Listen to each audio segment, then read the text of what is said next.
Hello, everybody. Hope you're all doing well today. Hey, look at that.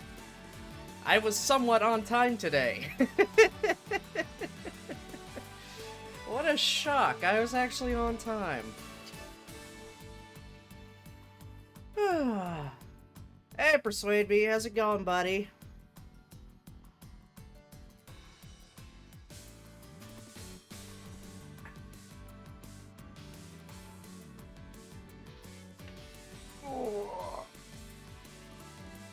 Shockingly, I'm on time for once, not like 10 minutes late to my own stream.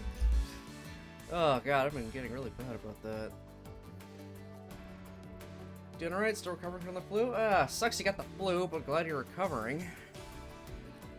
Hopefully it's not too much longer. It's the damn weather, you know?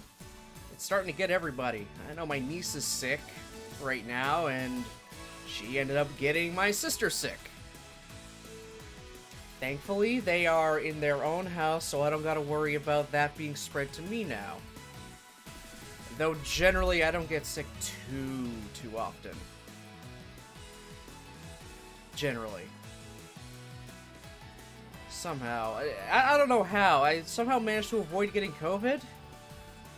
Despite pretty much everyone else that was living in the house getting COVID. And my mother being a nurse working in a hospital. I don't know how I got so fucking lucky. Tis the season, yeah, tis the season. But yeah, I'm doing pretty good. Immune system said nah.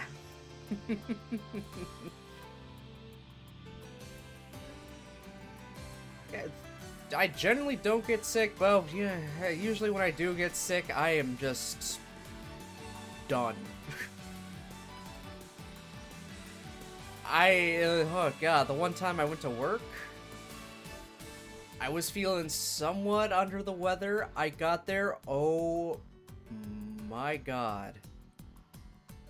I'm trying to walk around and open up the place, and like, I couldn't even keep my eyes open. I was falling asleep as I was walking. I was spinning, I could barely stand, I was leaning up against everything. I was just waiting for another supervisor to come around. I was like, I don't feel great. Can I just go home? Like, I've never felt like this, and they're just like, oh my god, go home. Like, you don't look right at all. Like, I don't even know what it was, but like, I've been sick at work before, but it's like I'm just coughing, have a headache, and just feel, ugh. This was literally, I'm struggling to keep my eyes open. I'm pacing around, trying to keep myself just awake. That has never happened before. And it's a tea. I am a tea person. I don't really like the taste of coffee at all.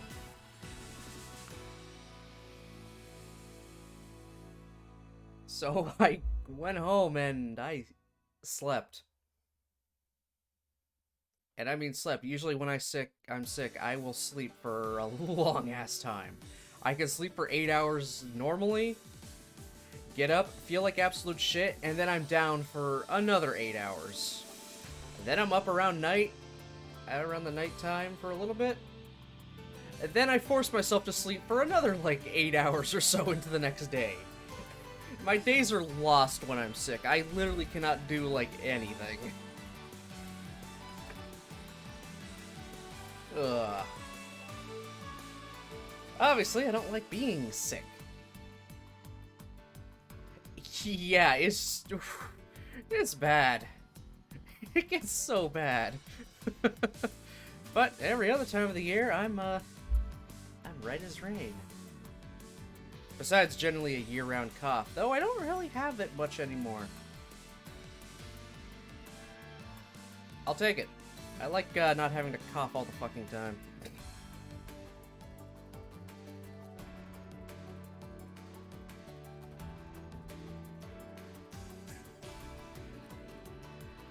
But enough about me. No one wants to hear about me. It must be like asthma or something. No, definitely not asthma.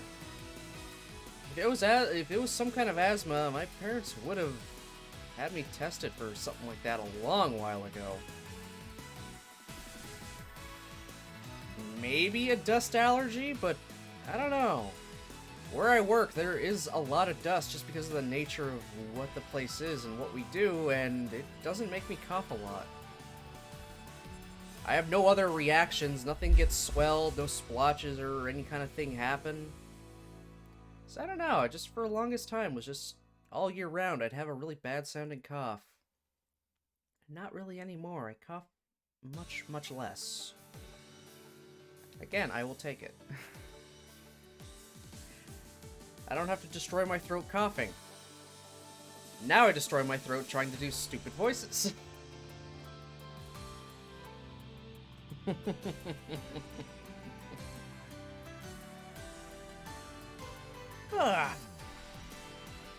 But again, anyway, no one wants to hear about me because why would you want to hear about me? Are you here for a game? I don't know, maybe you are here for me, or just here to see me play a game or get confuddled by it. Which, I mean, Grisaia has been confuddling me. Oh crap, I actually forgot. I forgot to put the... There we go. Title updated again. Because we're at the point of Grisaia in the backstory of one of the girls where things kind of goes off the rails. So I have a general content warning that I'll try to update for this. At the moment, this is what we've got.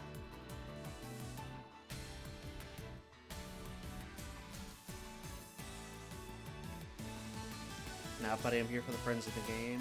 ¿Por qué no las dos? Oh god. I don't even know what that said.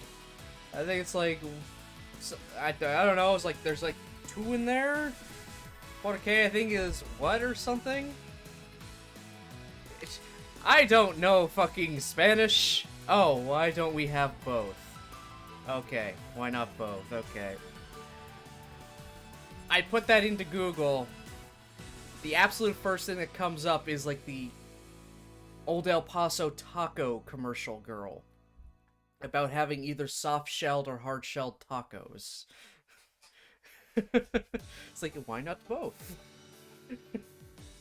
Because of course.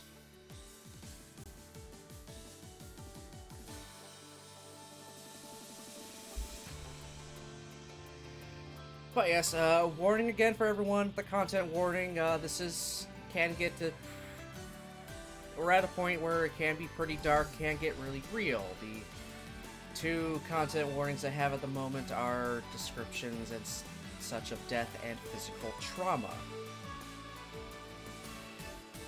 And I think it's only gonna get worse from here. I think. Just to kind of briefly summarize what had happened last time, which, I mean, it was a lot, but also wasn't a lot. They're still stuck inside this valley in the backstory. They're slowly running out of food and really rationing it. They used to be given enough food to last them 3 meals for 3 days, at least for their initial 3 days. But now it's to the point they're being given less than a cup of rice to last them an entire day between 2 people. If they want more food, they gotta find it from wherever they can get it. Here in the freaking, like, what they're calling a jungle, because it's not really a forest, everything is really dense, there's no animals around, no signs of people, and the most they can find is, like, weeds. Death and physical trauma, you say, as happy music plays in the background. That's where Grisaia fucking gets you. Grisaia lulls you in with this joking thing, a lot of comedy, a bunch of sexual stuff happening, and then it hits you with a bombshell of, here's some horrible traumatic past the girls have. The one we're in right now is, for Amane, she knew our main character's sister, who had died. She was in the bus crash that killed her. And their entire basketball team. Most of them are actually still alive at this point in the flashback. Amane is known to be the only one who survived and walked away from it. We're watching their days go by, and we're clearly going to be seeing how all of these people fucking die. All of these girls end up dying. And how Amane walks away from it. And how that fucks her up. So right now, everyone is slowly getting malnourished. They're trying to come up with ways to be rescued somehow. Trying to find ways to signal other people, but they're in the middle of, like, mountains off a road that is barely used. 2 of them have already died. 1 has a head wound. 1 has a laceration on their abdomen. Another has both of their legs broken. They've essentially run out of actual medical supplies from a simple first aid kit and are now trying to use stuff they find in this forest to be, you know, substitute medical disinfectants and whatnot. Their plan, I think, right now is after 10 days, if they're still here, send somebody out with 3 days worth of food, if they can scrounge that up, to try to find help. And then after 3 days, if they hear absolutely nothing from that person, send another person. These girls need therapy? Yeah, honestly, a lot of these girls need some kind of therapy so far. The last 2 also had some pretty screwed up stuff. Oof. DID and PTSD are not great things. Well, I mean, DID can be okay. And it depends. Very case to case. PTSD is not a great thing to live with.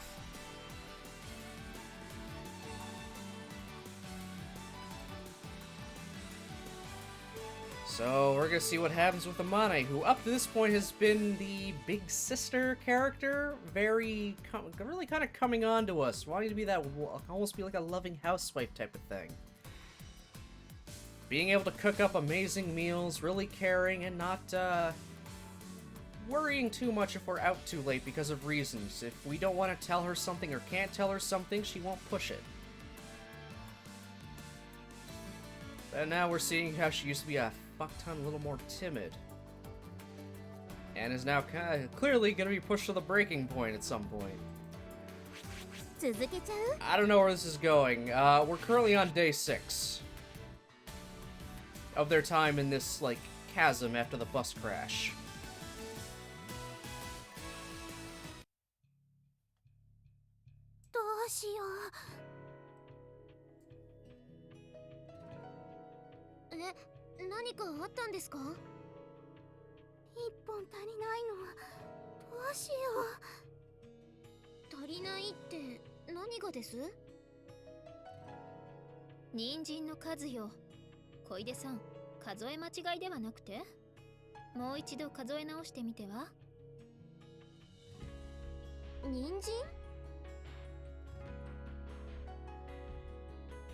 As they explained the situation to me, there had been a total of 11 carrots carefully stocked away.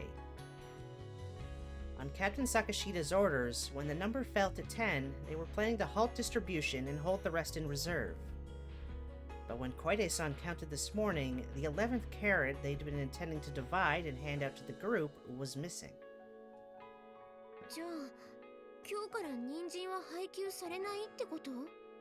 No more carrots.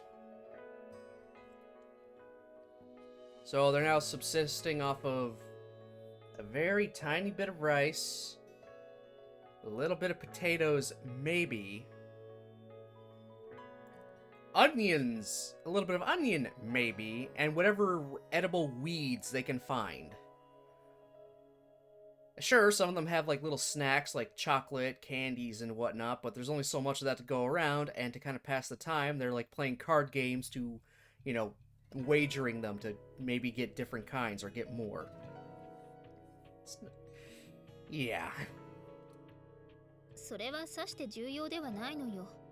問題はいつの間にか1本消えていたという事実ね。消えた？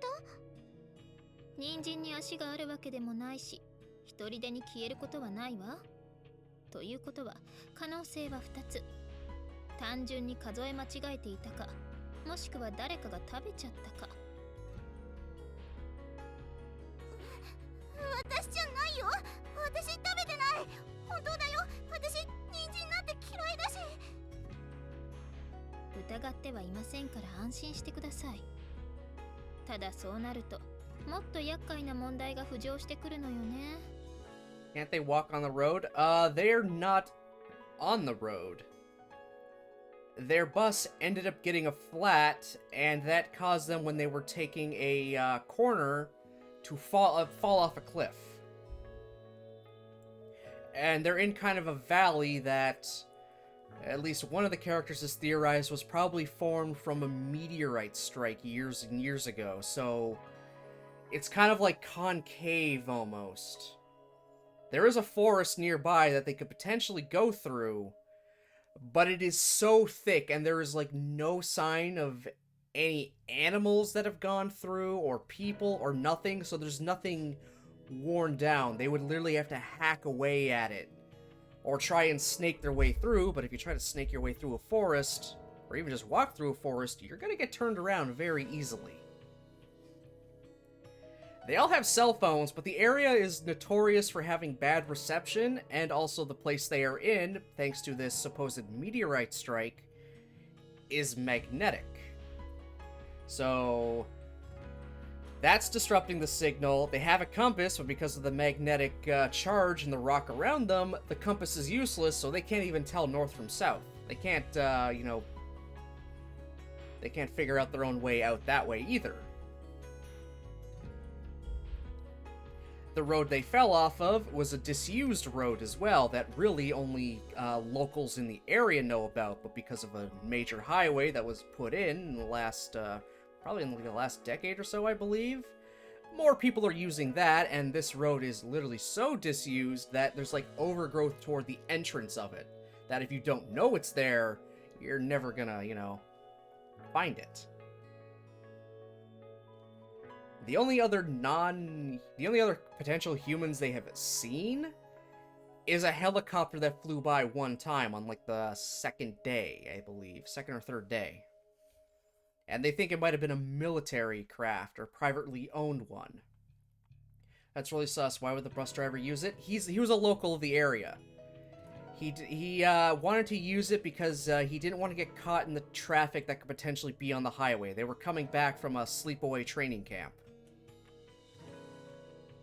So he figured he would use this road, but something unintentionally got caught underneath one of the tires, slowly let it go, or slowly deflating it, and then once they went around that corner, which doesn't have a guardrail either, because again, it is incredibly disused and abandoned practically, they just flew right off the edge.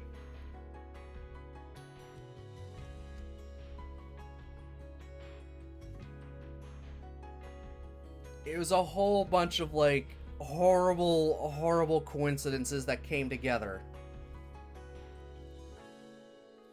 So they've all been kind of trying to think of ways to get a message out. Some have tried to throw their cell phone up as high as they can to maybe for a brief second send a signal out. They thought of the idea of making a kite, flying their cell phone up with the kite to higher so it can get a signal. They tried using the bus's horn when the helicopter came by, but I mean the helicopter is so far and loud it wasn't gonna hear, and they also drained the battery in that first attempt. How about start a fire? They thought of making a big fire, but the jungle itself is apparently very damp and moist, and in fact, the last scene before this one, it was a torrential downpour all day, so starting a big fire is very, very hard. I think they're lucky they're able to even start fires to boil water for whatever food they make. It's a very shitty situation. On top of that, they've got to take care of, at the very least, 3 people that have external injuries. 2 people that have external injuries, 1 person that has internal injuries with broken legs. The one with broken legs can literally do nothing. All they've been doing is sitting in a tent trying to now fight off a fever that has started due to their body trying to recover from their legs breaking and causing swelling and all that, to fight off any kind of infection and whatnot. Yeah, it's a very shitty situation.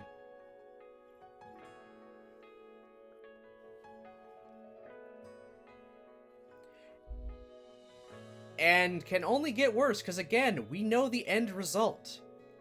Only one person walks away from this alive. At the moment, there are 11 people alive and walking around and doing stuff. What happens to those 10 other people?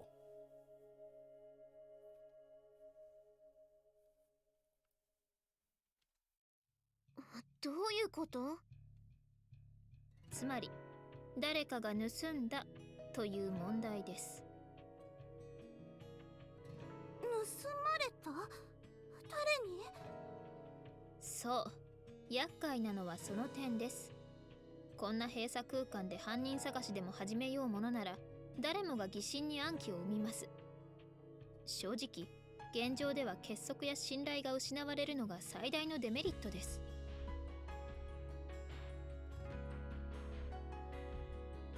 Everyone suspects everyone else and is suspected in turn. It's never a pleasant feeling, and it rarely ends well. It certainly wouldn't help that our group was composed of half-starved teenage girls. If the criminal were discovered, there's no doubt she would have faced a vicious, denunciated session. Oh, what the hell? The denunciation sense? I don't even know what the hell that is. No, it's all good, it's all good, it's all good. That's like the summary I can give, because honestly, when you really put it all together like that, it is an incredibly shitty situation caused by so many random fits of circumstance and coincidence. They just happened to be on a disused road that happened to not have a guardrail, that happened to have some kind of piece of metal that popped their one tire, that dropped them into a valley that is like formed by a meteorite that renders compasses useless for navigating, while also in an area that is notorious for horrible cell reception. Like, what's next? what more? Okay, I gotta find what that other word actually means right now. Even if I said it right, I probably said it absolutely fucking wrong. Denunciation. Denunciation. Oh, I said it right. Yeah, denunciation. Public condemnation of someone or something. Action reforming against someone. Okay.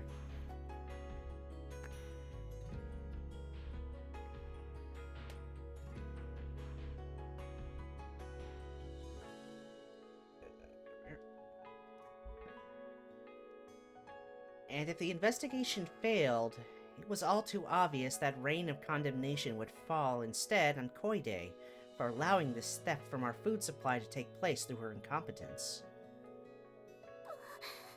どうしよう。助けてよ、鏡さん。私が悪いんじゃないよね。だって私、ちゃんと千秋さんの言う通りに、部長の言う通りにしただけだよ。落ち着きなさい、りっちゃん。いや、りっちゃんって呼んでやるなよ、先輩だぞ。あんた幼馴染か。いいですか、小出さん。幸いなことに人参紛失の事実を知っているのはここにいる人間と犯人だけです。つまり黙っていればバレないのではなくて、うわ、隠蔽だよ。泥に泥を塗って隠す気だ、この女。それは無理。人参の残りの本数は部長も先生も知ってるし、黙っていてもいつかバレちゃう。It wasn't a proportionally large theft, but carrots are easy enough to count. Its disappearance would be all too obvious. この場合、解決法というか打開策は2つあります。面白い方法とつまらない方法があるけれど、どっちが聞きたい？ Alright, how do you get out of this situation of a missing carrot? 面白い方 Oh my god. いや、両方聞かせろよ。それじゃあまずは面白い方だけど、これは簡単。もうね、いっそのことここにある人参全部持って逃げる。Just run off with all the carrots, that's fine. 逃げる？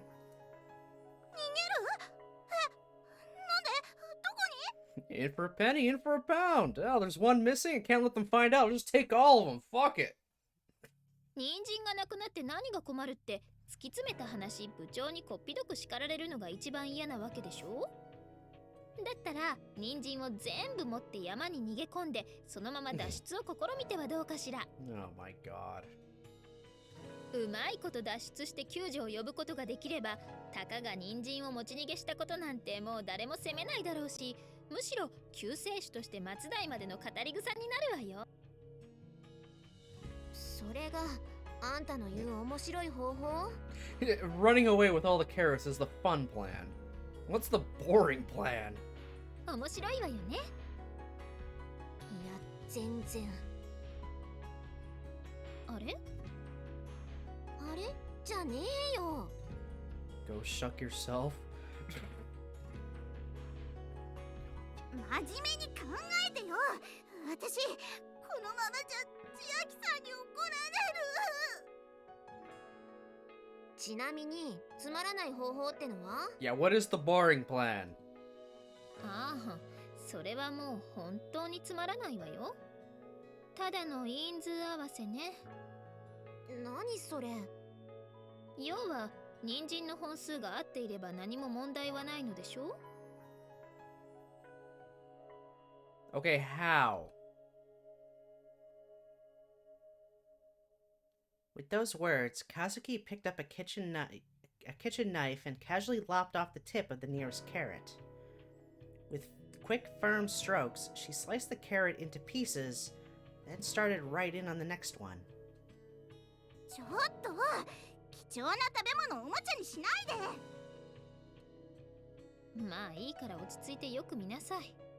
どう？ほら、これで11本。 Oh my god. Are you kidding me? When I looked down at the cutting board, the missing vegetable had somehow reappeared. I counted the sliced carrots again, slowly and carefully. There were 11 in total. 何これ？11本。あれ？嘘、本当に11本ある。不思議、どうやったの？ She cut them to pieces and made it look like there's more again? 結構有名なパズルなんだけれど、知らない？ Oh. Oh, I see. I know what she's doing here. Okay, it's like that chocolate thing that you see on the internet. It's like, okay, you got this big chocolate bar. If you like cut it here and put it down here, you still have the same size chocolate bar, but now have an extra piece somehow. It's some kind of weird illusion. ある物体を切り分けて並べ替えると全体の面積が増えたり、逆にピースを追加しても面積は変化しないといったよくあるパラドックスパズルよ。 Okay, she's gonna fuck with everyone's brain that way to make it seem like one didn't go missing. Cool. あ、そういえば、なんかお土産物屋さんの店先で木でできたそんなパズル見たことがある。多分それはペントミノとかそれ系のものだと思うけど、今回私がやったのはもっとずっと単純なものよ。一部が欠けているのが一目でわかるしね。人参の本数がもっと多ければそれに比例して欠損部が小さくなるからバレにくいんだけど。うわー、気持ち悪い。魔女だ、あんた魔女だよ、恐ろしい。失礼な。あんまり生意気なことを言うとネズミに変えるわよ。A mouse. 私、魔女でもいい。風見さん、ありがとう。この恩は必ず返すから。いいのよりっちゃん、気にしないで。だからりっちゃん呼ぶなって、先輩だっつってんだろ。Was Koide Senpai aware exactly who she just put herself in debt to?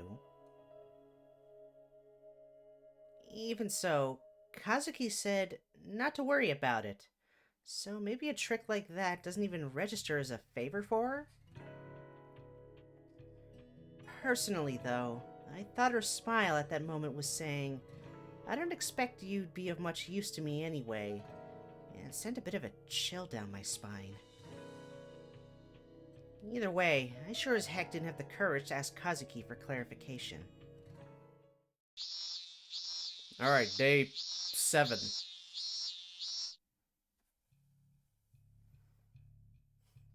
The 7th day in the valley. Status quo unchanged. The end. Now, I guess that's a bit too extreme of an abridged version. We'd now spent a solid week shipwrecked. Naturally, no one was running around like chickens with their head cut off anymore. Our lives had taken on the repetitive quality of a long-running television show that's decayed into a pale imitation of its former self. Hi, Simpsons. The kind you keep watching every week out of sheer inertia. Although we were thoroughly sick of eating, or even looking at, the vile plant soup that had become our primary sustenance, its proportion of our diet was only rising. The amount of rice distributed to us was decreasing steadily with each passing day. And even the edible grasses that had seemed so infinitely abundant at first were vanishing with alarming swiftness from the picked-over areas near the entrance to the forest. Yeah, they're literally running out of food. Also, one person has their dog with them. A tiny little, like, Shih Tzu that they snuck into the camp. So, yeah, they gotta feed a dog as well.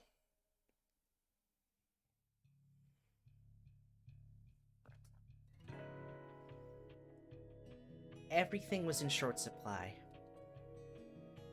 About the only thing we were gaining more of from the day to day was boredom.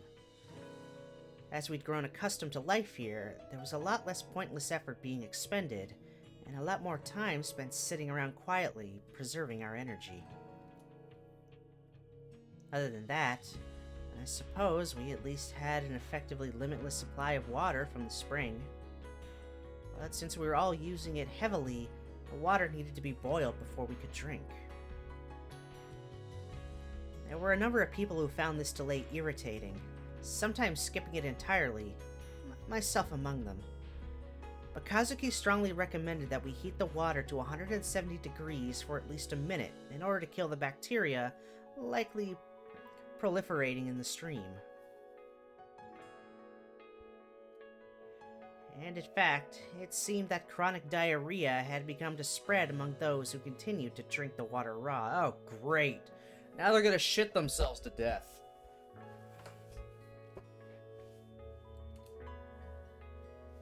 下痢で思い出した。あ、びっくりした。急に大きな声を出さないでといつも言っているでしょうに、あなたは本当にもう何なのかしら。私を驚かすのがあなたの中で静かなブームを巻き起こしているとでも言うの？ Holy fuck, that was fast. あ、うん、ごめん。とりあえず息継ぎをしよう。死んじゃうよ。次やったらお尻をぶつわよ。Amane would probably like that. いや、シャアからごめんって。それより聞いて。何なの？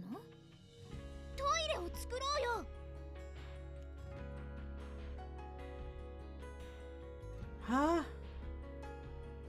は？なぜ病原菌の発生源をわざわざ。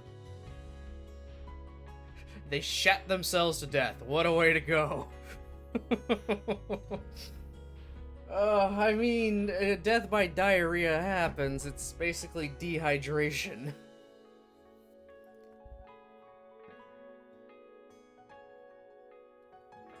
あ、いや、そうか。今のうちにガソリンを。なるほど。まずプラスが1ね。What the fuck are you planning? 和樹 When I tentatively called her name, Kazuki instantly thrust up her right index finger. This was her signal for wait 10 seconds. If I ignored this command and kept talking, I knew all too well Kazuki would fire right back with a forceful, "Don't spew out gobs of worthless noise at me when I'm not ready to listen."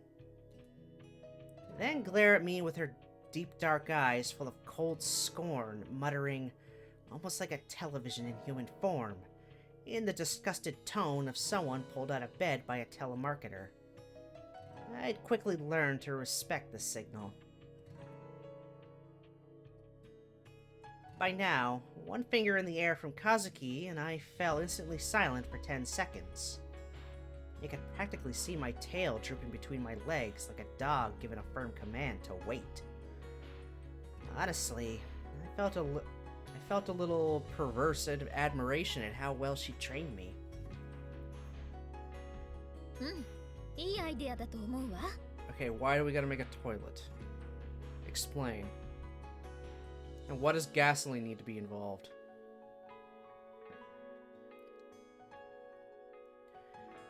I had no idea what sort of calculations Kazuki ran through in those 10 seconds to reverse her initial decision.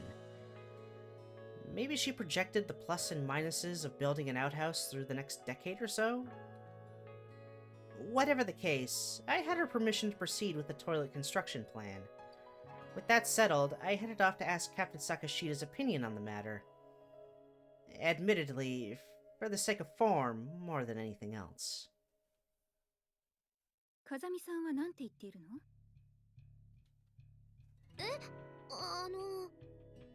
どうせ風見さんが許可を出したから私のところに来たのでしょ？まあだったら勝手にすれば？そうやっていちいち私に責任を押し付けないと気が済まないの？別にそういうわけじゃ。Every student club in our school had its factional disputes. In particular, the sports teams were notorious for their bitter infighting. You could fill a book with the petty spats that raged every year. Our basketball team was no exception from the rule, but it was somewhat unusual in that our conflicts never got too serious. The reason for that lay at the top. Captain Sakashida's charismatic presence would be a nice way to spin it, but to make a long story short, everyone was too afraid of her powerful family to risk making an enemy out of her. This isn't the time to be fighting? Yeah, it isn't the time to be fighting, but they're also a bunch of hormonal teenagers. In a situation none of them are prepared for.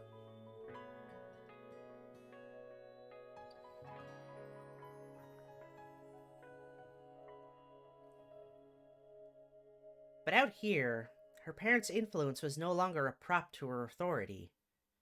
And as our focus narrowed to the problems immediately before us, some potential future reprisal was the last thing on anyone's mind. In other words, the captain's position was growing uncertain.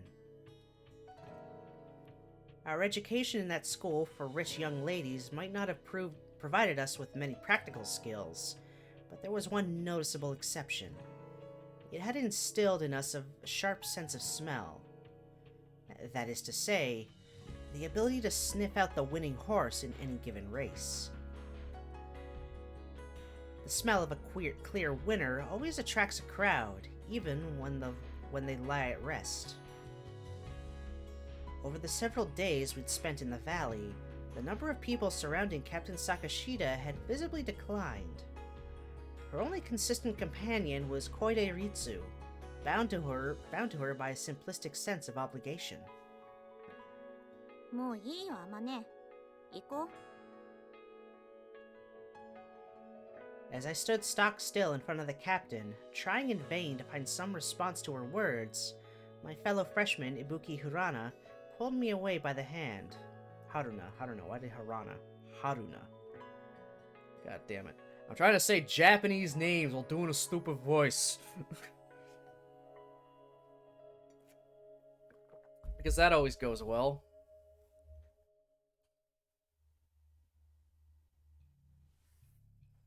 Ibuki Haruna, the only child of the president of a corporation headquartered in Kasukabe that imported and sold luxury foreign cars.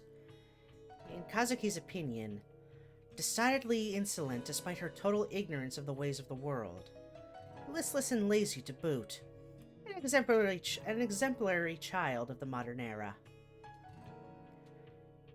And in the opinion of her dorm roommate, Sakuma, a total coward at heart despite constantly acting tough. And she doesn't even realize everyone knows it. だいたいさ、あまねはいい子すぎなんだよ。善人なんて損するだけだって。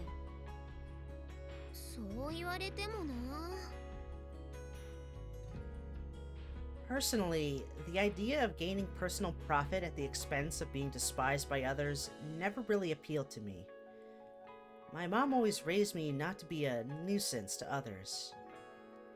Live your life so as yearn folks' gratitude, not their scorn. Oh my god. Thanks, I gotta say a fucking, like, an Osakan proverb? or something? In a stupid voice? I should just go back to fucking Southern... Ugh. I'll do the anime thing. Oh, you're from Osaka? I'll just give you a southern accent. Just make him from the south. Yeah, the south is Osaka, and I'm sure that lines up. うちはほら、会社の輸入とかやっているでしょ。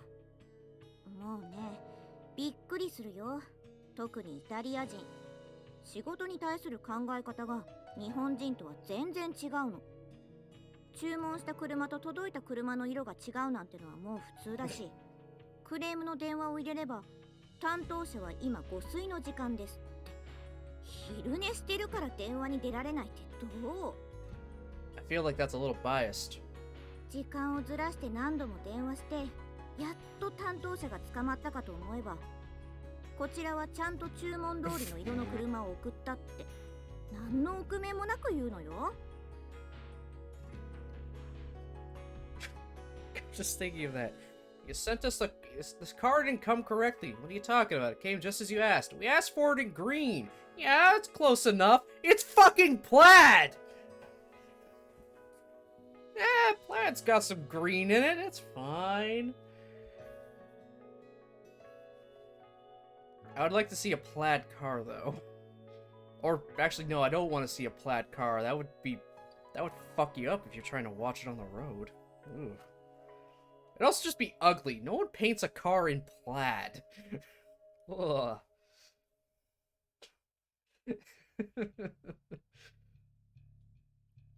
そんなはずはない。実際に届いたのは違う色の車だって言えば。じゃあ輸送中に誰かが色を塗り替えたんだ。とにかくうちのミスじゃないって。そんなバカな話ってある？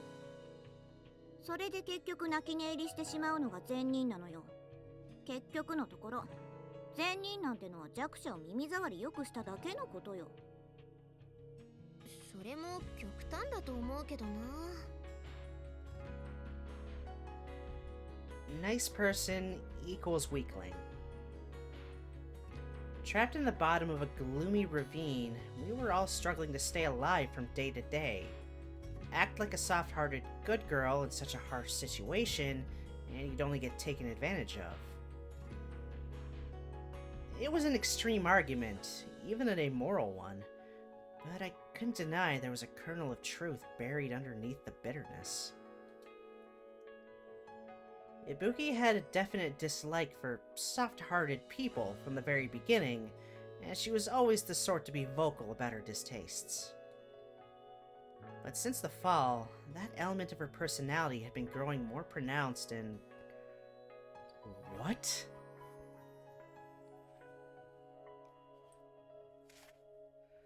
Yet another day of Baron learning words.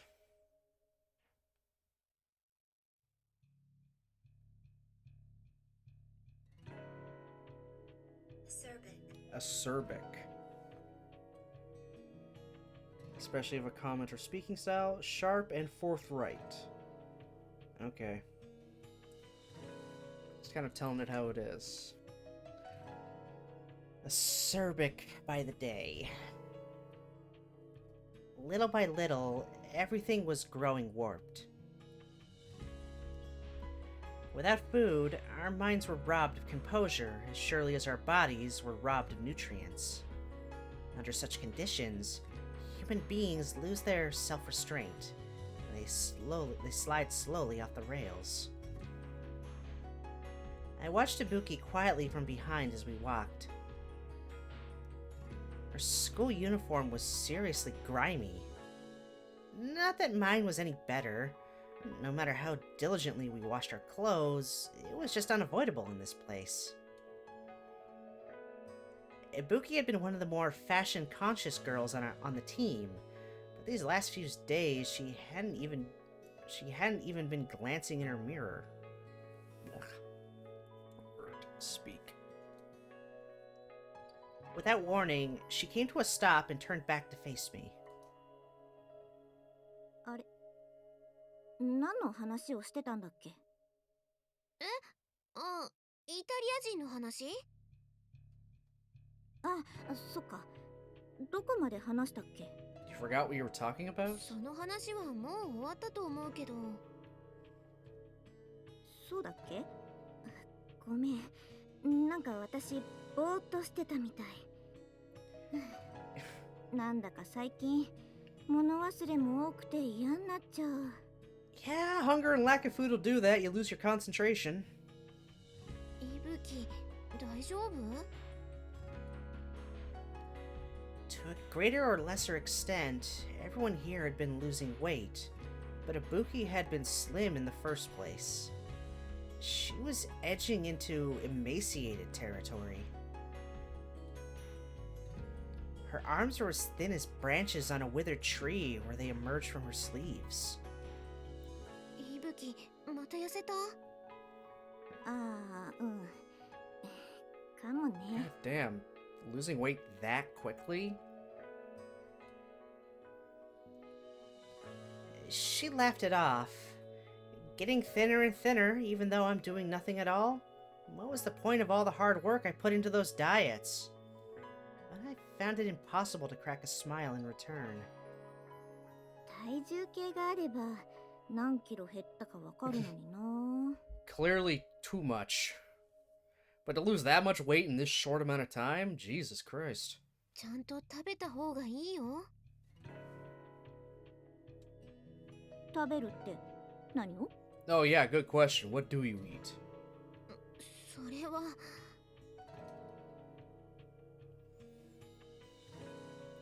When she asked point blank like that, I didn't have much to say. We both knew perfectly well there was nothing left to fill her stomach.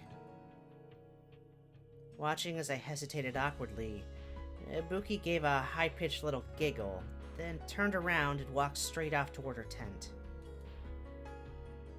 Human beings are malleable. Our environment changes us. Dropped into a warped situation, we were slowly warping ourselves to match. Small personality shifts like Ibuki's were far from the worst of it. Our extended stay in this place had given rise to far more serious problems, some of which were rapidly becoming impossible to ignore. あまね、悪いけれどまた薬草を積んできてもらえない？うん、また毒ダミでいい？お願い。あとできれば何か食べられそうなものを探してきてくれると助かるわ。探してはみるけど。わかってる。見つけるまで帰ってくるなとは言わないわ。薬草を積むついでに探すだけでいいから。後で大テントに届けてちょうだい。わかった。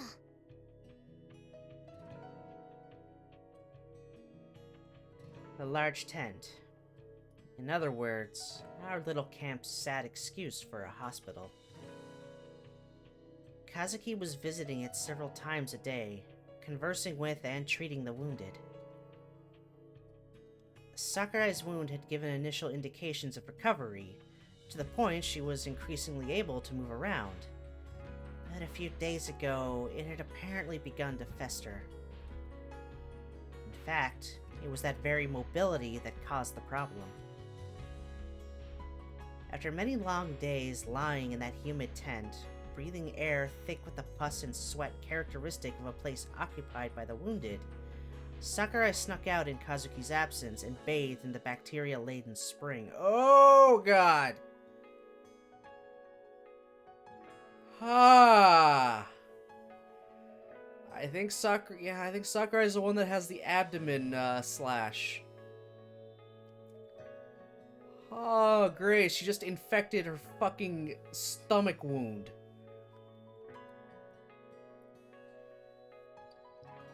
The gash in her abdomen wasn't so deep as to threaten her life, but it was by no means shallow.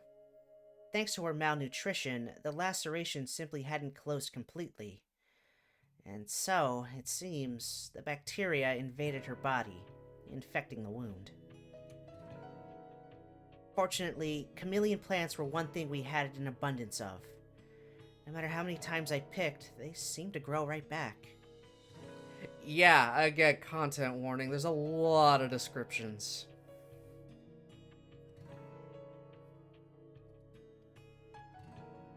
As the plants like to grow in marshy, damp spots, all I had to do was look for places sheltered from the sun. Especially after a rainy day like yesterday, there would be large quantities waiting. The rain brought a number of other blessings, apart from the chameleon plants. In particular, a large number of snails had appeared in the forest. Mushrooms had also sprouted up, but I wasn't about to thoughtlessly start grabbing at them. Kazuki had severely beaten into my head that a moment's overconfidence, or a trivial act of carelessness, could prove fatal. Yeah, she immediately took off the table gathering mushrooms.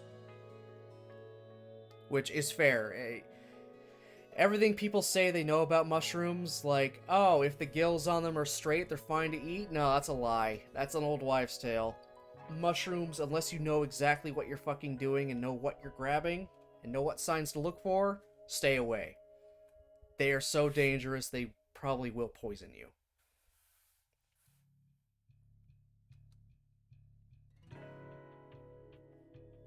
Opening the lid of our rice cooker, I began picking a moderate number of chameleon leaves, careful not to take too many from any one plant.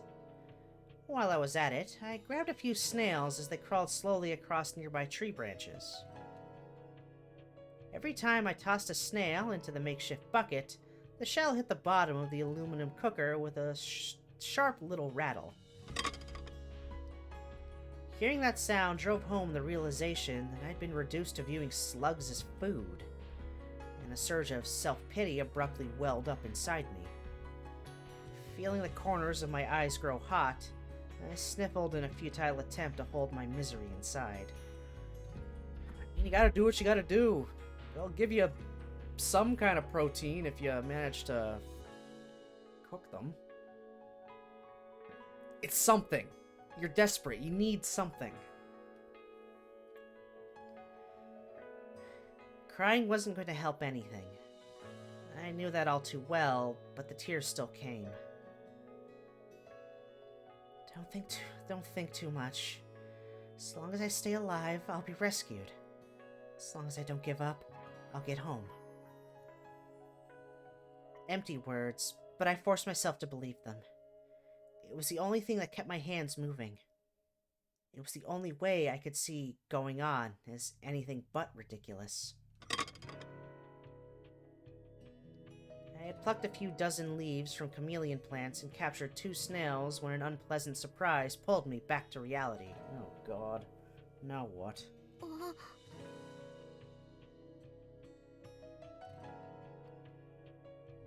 Glancing down, I noticed with a start that my sock was stained dark red. Oh, that ain't good.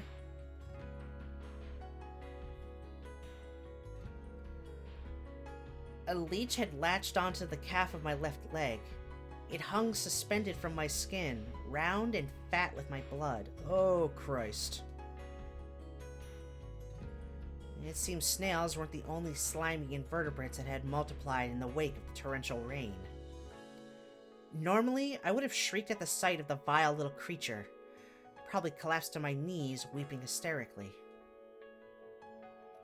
Instead, I grabbed the leech firmly, pulled it off my leg, and tossed it into the trees with a detached mechanical calm that surprised myself. After removing the teeth still stuck in my leg, oh Christ, I carefully squeezed at the wound to wring out the leech's poison. Apparently it's called Hirudin. Oh, God, great. They got leeches too?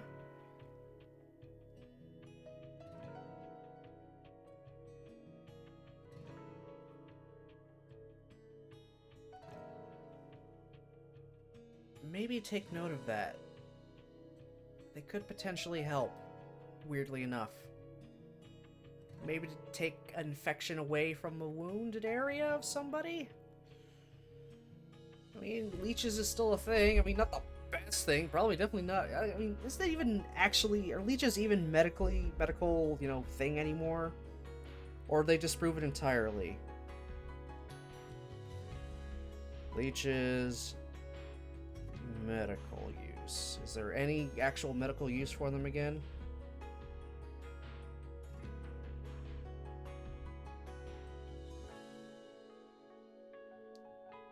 Oh.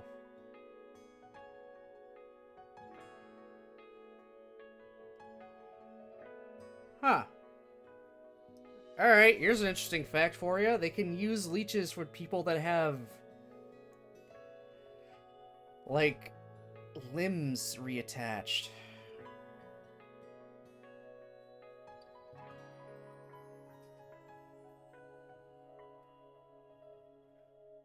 Because leeches produce an anticoagulant and literally suck blood from the surface of skin, they are often used to revive delicate veins and improve blood flow following a tissue reattachment procedure.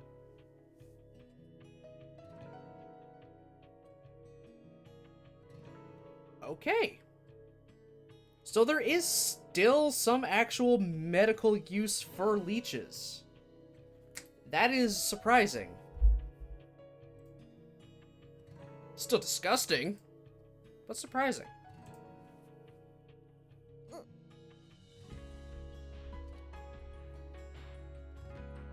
now that I looked, there was a numb, bleeding bite on my right leg as well. The leech had apparently already drank its fill, as it was nowhere to be found.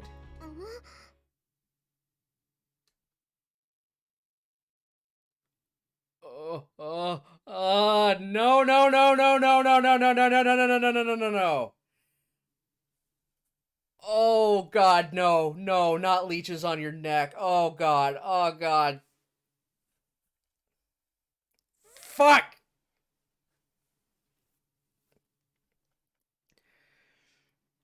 For some reason, the collar of my uniform felt oddly tingly against my skin. My heart thudding with cold dread, I slowly, tentatively brought my hand toward the back of my neck. My fingers brushed against a fat, slimy body. And this time, I screamed. Oh. Ripping the leech off my neck, I hurled it hard against the ground and rained a furious series of kicks down on it, but the thing just didn't want to die. As I ground the writhing leech into the mud with my heel, my own blood gushed out in little spurts from its smashed body. I was seized by such an intense, dizzying spasm of sheer loathing that I thought I might pass out on the spot. I couldn't take this anymore. I just couldn't. Lukewarm blood trickled endlessly down the back of my neck. I pressed my hand against the wound, but it just wouldn't stop. This trip was over. Just as I decided to head back, I casually glanced up at the sound of a slight rustling above. Oh! Oh my God. Oh God. I didn't need to read that. Mm. Just as I decided to head back, I casually glanced up at the sound of a slight rustling from above. And in the next instant, a number of leeches came raining down from the overlapping tree branches overhead, aiming for me.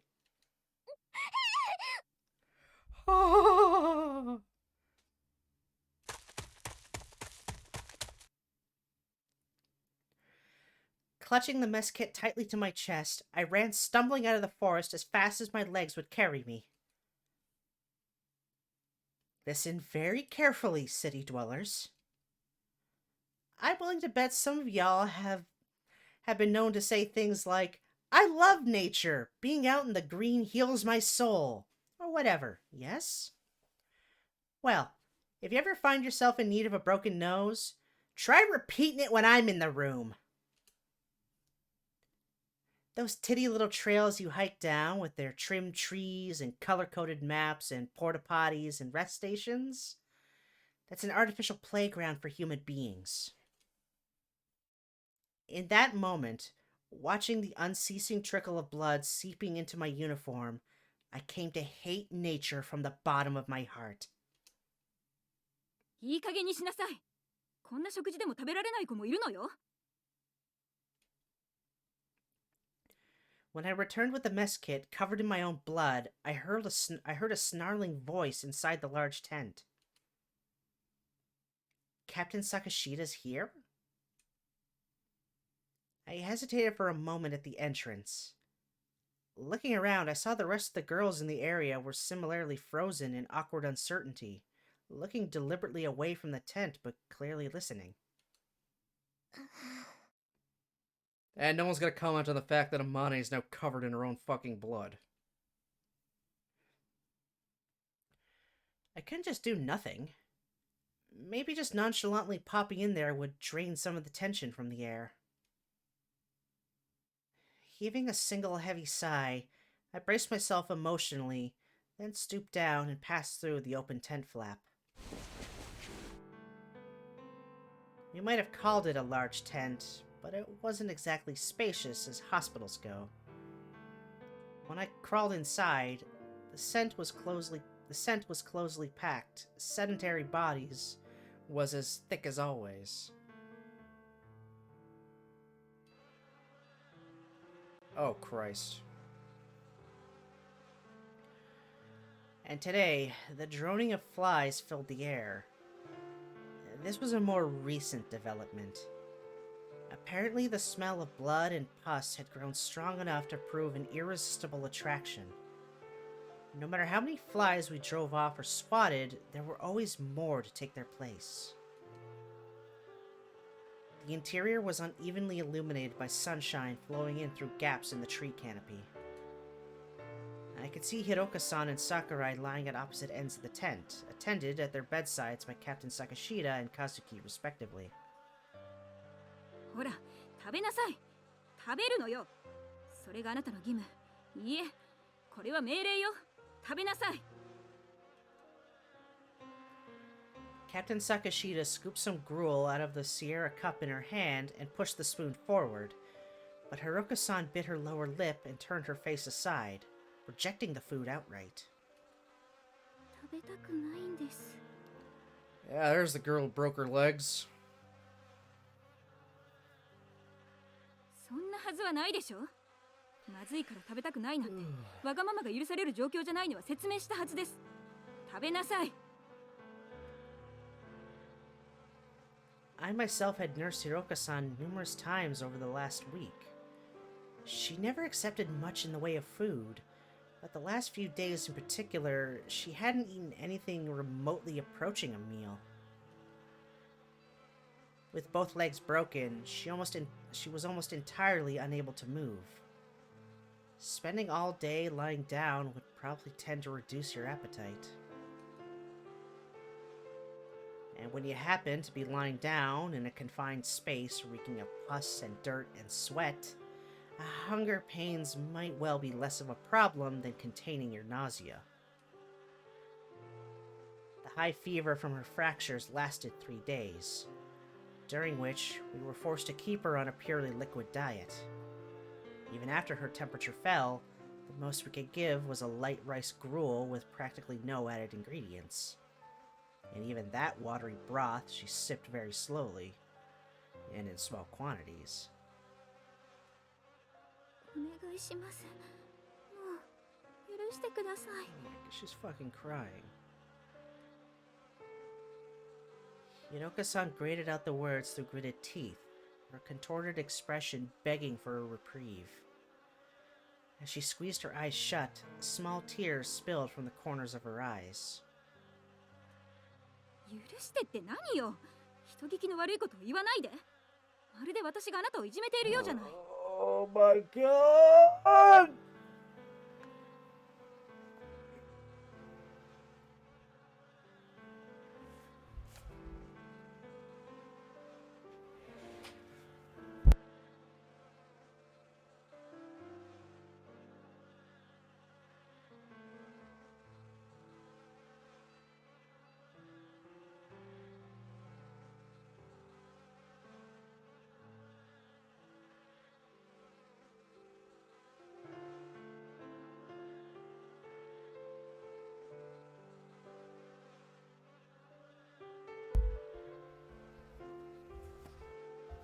I missed it. If it was important, they'll call back or leave a message. The captain jerked back the spoon and noisily slammed the aluminum cup to the floor in obvious irritation. The porridge inside was surprisingly thick with rice.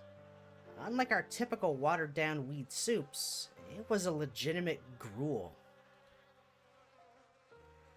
Compared to the relatively healthy members of the group, the wounded needed more nourishment to help their bodies heal. They must have been receiving preferential rations. At a quick glance, there seemed to have been as much rice in that one bowl as I received in a single day. むしろあなたは感謝するべき立場なのよ。それがどうしてそんな口の利き方ができるというの？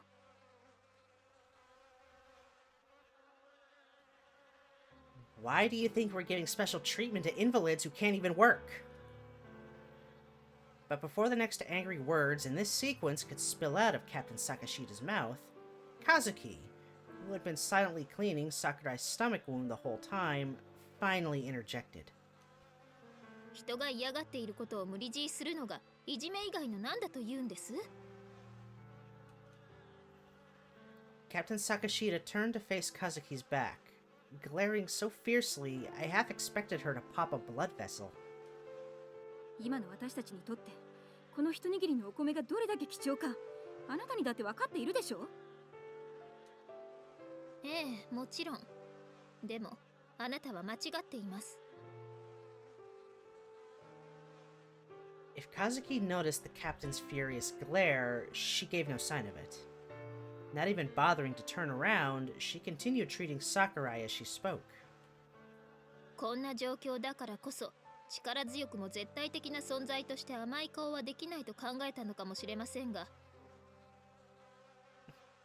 弱者を相手にいい人ごっこをしている姿を主張したいのなら、少しは他者を思いやる姿勢を見せてはいかがですか？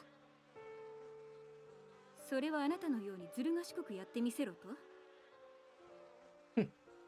そう、私のようにずる賢くです。おつむが弱い分、どうしても力押しに頼るのはあなたの悪い癖です。God damn, Kazuki. Oh god! Stop it, Kazuki! The tent was unpleasantly humid enough to begin with. I really could have done without the nasty cold sweat now drenching my back.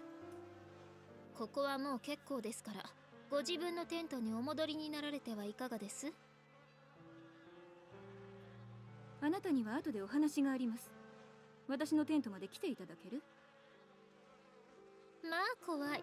とても一人では訪ねる勇気がないので、アマネを同行させても？ Oh, for Christ's sake. 構わないわ。As she spat out those words, Captain Sakashida's dark, angry eyes flashed over to settle on me. ちょ、Don't get me mixed up in this. Do not get me mixed up in this, Kazuki. Pierced by the captain's loathing glare, I stiffened in the entrance of the tent like a rock, managing to respond only with a terrified gulp. Maybe she realized how awkward I felt about the whole thing, maybe not. Either way, Captain Sakashita gave a little snort, and pushed right past me and out of the tent. カズキ。なーに、情けない声を出さないでちょうだい。それより薬草はどうしたの？ No one's gonna comment on the fact she's covered in her own blood now. 積んできたけど。I quickly opened the mess kit I'd been carrying. At some point, the snails I'd captured had glued themselves to the opposite side of the lid. ありがとう。 Kazuki grabbed a number of chameleon plant leaves from the aluminum cooker, crumpled them in her hand, and deftly began to apply them to the area around Sakurai's wound. 少し染みますか？少しだけ。でも、かゆいよりは痛い方がまだいいわ。 Don't go swimming in the いつもあり spring. がとう。 Don't go infecting it more. Stay out of that water. 薬草を積んできたのはAmaneです。スオさん、ありがとう。いえ、どういたしまして。Sakurai Senpai was as placid and soft-spoken as always. Even in the fairly tomboyish basketball team, she'd been generally admired as the greatest beauty in the group. I didn't know the exact details, but apparently her father was a famous stage actor, and her mother a formal idol singer. Born to two such people, it was perhaps unsurprising that she turned out as lovely as she did. Against such a contrast, the ugly, jagged wound across her abdomen and its crude stitches were all the more painful to look at. はい、終わりましたよ。テントの外に出て日に当たってください。Yeah, they had to stitch her up using fishing line because that's literally all they had. Forgot about that part. Had to use fishing line to do it. But survival situation, they gotta do what they can with what they have on hand. お世話になりました。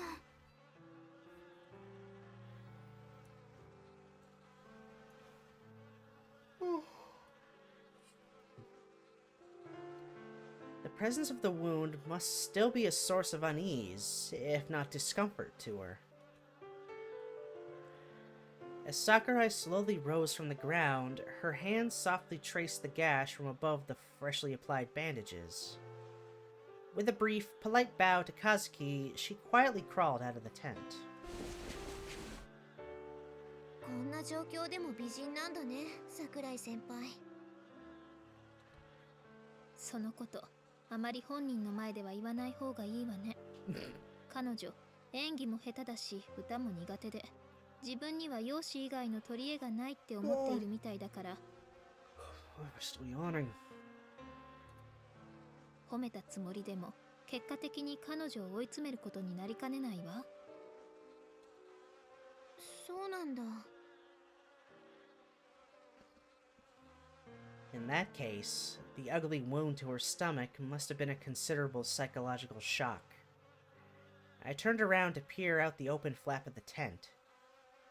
As Sakurai slowly walked off into the distance, her shoulders seemed to be sagging.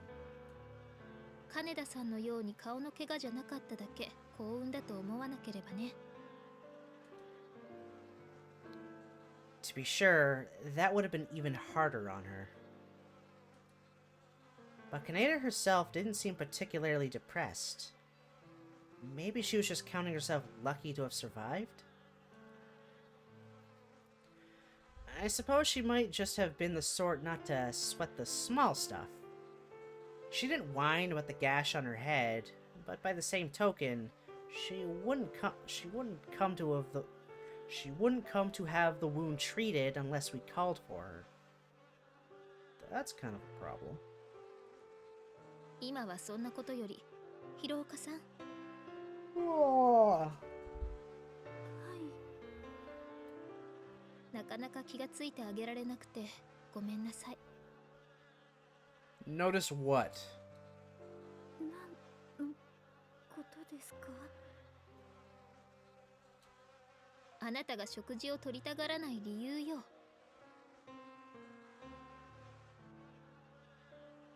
As she spoke, Kazuki reached out for the zipper of Hiroka-san's tightly closed sleeping bag. 待って、お願い、いや。恥ずかしいのはわかるけど、このままにはしておけないでしょ。 Oh no.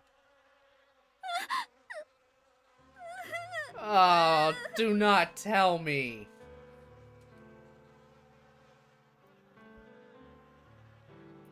Kazuki's voice was far more gentle than I'd ever heard it before. Nonetheless, Hiroka-san broke into painful, bitter sobs, like a child begging for forgiveness. She turned her head to the side, her gaze coming to rest on me.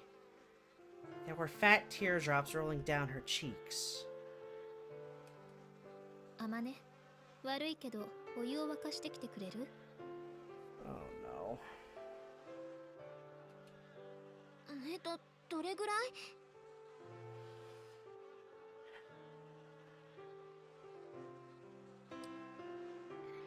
If it's what I think it is, it's really fucking embarrassing. Remember, Persuade Me, this is a girl who has both of her legs broken.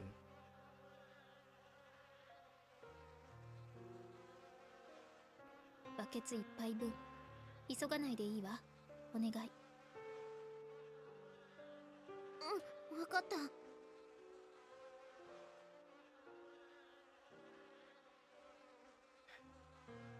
Here it is. As I turned to leave, a sharp new smell cut through the stuffy air of the tent, and I finally understood the situation.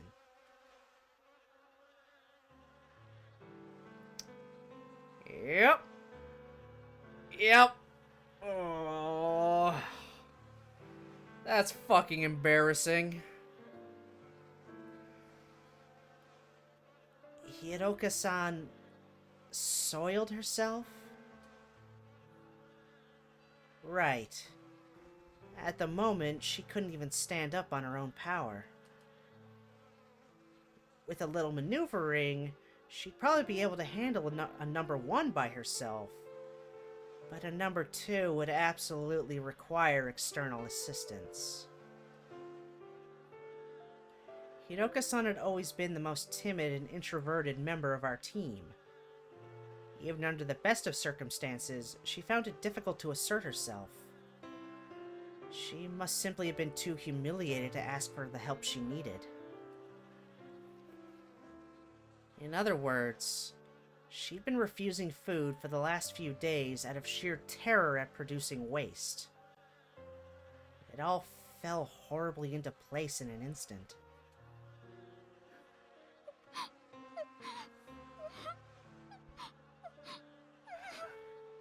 Yep. Oh, this poor girl. And everyone's fighting around her, trying to force her to eat. Her body racked with sobs, Hiroka-san buried her face into her hands. Kazuki spoke to her again, her voice like a comforting caress. 気にすることはないわ。生きていれば当たり前のことなのだから。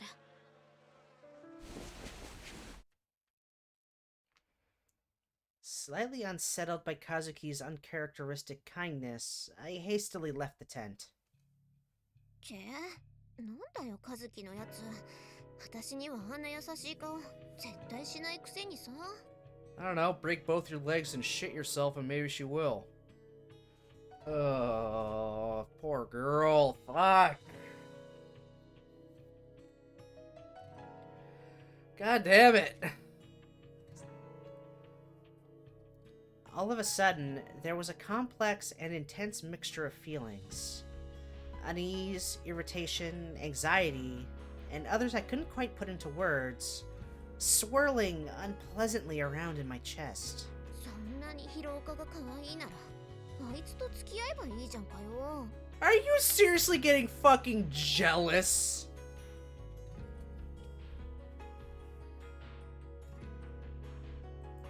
Amane, come on! This is petty.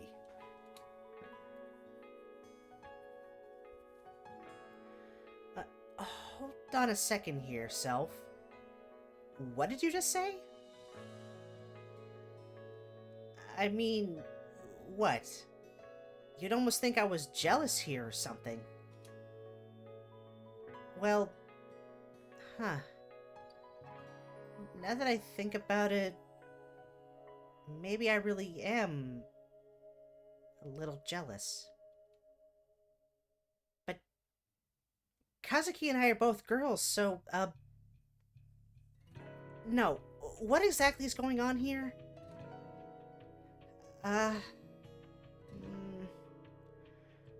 Sometimes pet dogs get all cranky when they see their master doting on someone else's mutt.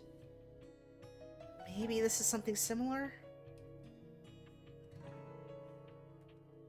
I knew it was downright weird for me to be feeling this way, but the irritation was real, and it wasn't going away.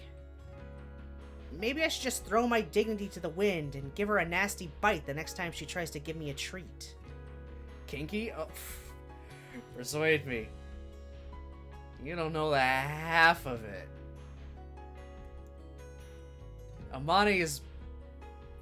Yeah, she is very, at least in the routes, at least so far in, like, every route, every time she's appeared, and in her route, she is very, very, very open about, sexual shit. Constantly pressing her tits against the main character. We caught her basically rutting herself in our bed while sniffing our shirt. Not realizing we were in the room. We are currently dating her, constantly doing a lot of sex stuff. She decided to want to wake us up a special way. Yeah, let's just get underneath the covers and, yeah, take care of a certain something in the morning, if you get my drift. Also took a picture of it. Took a picture of her with said thing. Sent it to us, and we accidentally, someone else answered the fucking message. Because they had our phone. I can't remember why they had our phone, but they looked at it. And then we're shocked, because they just got a nice, great old picture of Amane, playing the skin flute. Even the scene before we got into this flashback, we're going to a festival, she's dressed in a yukata, and she straight up tells us, hey, just so you know, I'm not wearing any underwear underneath this, so I'm good to go anytime. She is very, very open about this. Like, oh my god. Yeah. She is very open. I don't think she would be against any kind of bondage. Or biting and roughhousing. She sounds fun? Oh yeah, she sounds like an absolute fucking hoot. And she also cooks really good fucking food too, so... There you go. She's like the full package.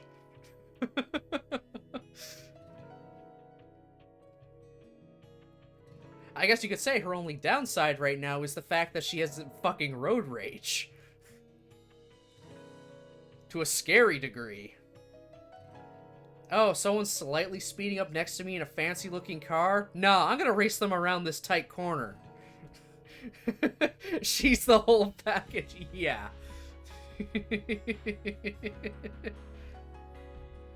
And again, all these girls are kind of into kinky shit. The last girls route we were on, she, because of reasons, would do literally anything anyone asked of her. Usually it's generally innocuous stuff, or just getting her to, you know, just do something for you.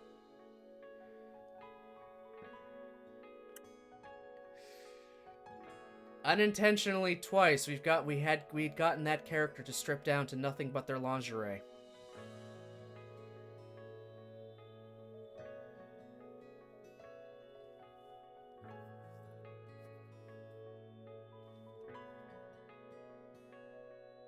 And also, they'd make constant comments about how she screwed up, and now you're gonna take out your frustrations on this poor maid.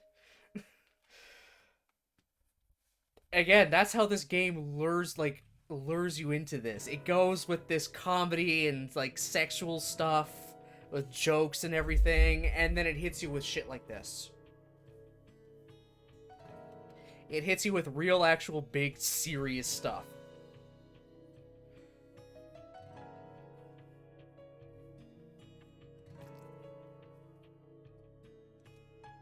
Anata, 今変なこと考えているでしょう。和樹、何のこと？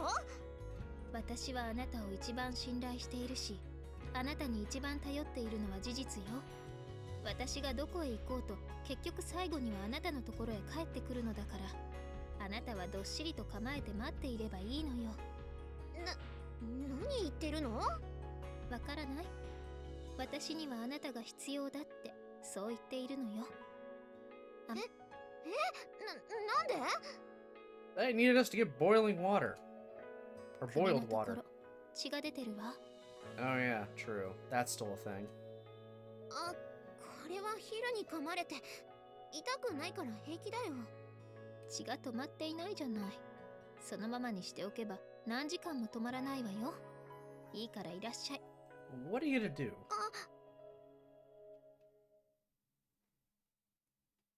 Kazuki reached her small arms up, drawing my head down toward her, then pressed her lips against the scruff of my neck. After briefly running her tongue along the area of the leech bite, she began to suck on the wound. What the fuck? You gonna give her a hickey to stop the blood?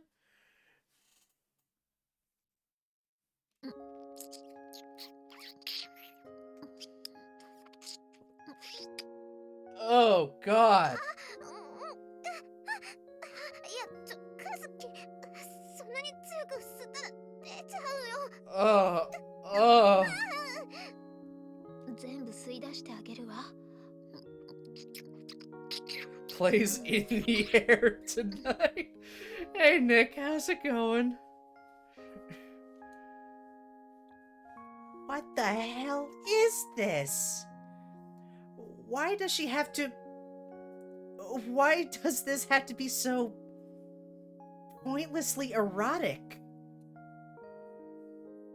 Oh my god. Kazuki's lips... They're small... and soft... and kind of... feel nice. This isn't good. Now I'm getting in a weird mood. She sucked the blood and anticoagulant out of my neck until her mouth was full, spat it out, and came right back for more. Oh my fucking god. I understood she was performing medical treatment, but every time Kazuki's lips touched me, my body quivered. Every time she exhaled through her nose, her breath tickled my cheek, and strange little noises leaked out of my mouth. Oh my fucking god.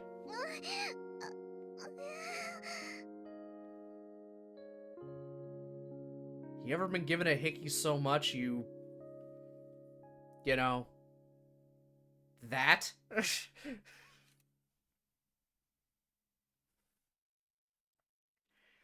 In a daze, I'm about to say my ass! Yeah, my ass half closed. How do you close your ass? In a daze, my eyes half closed, I whimpered nasally. It took a good minute for me to notice that Sakuma-senpai was standing nearby, her arms... Submit! God damn it!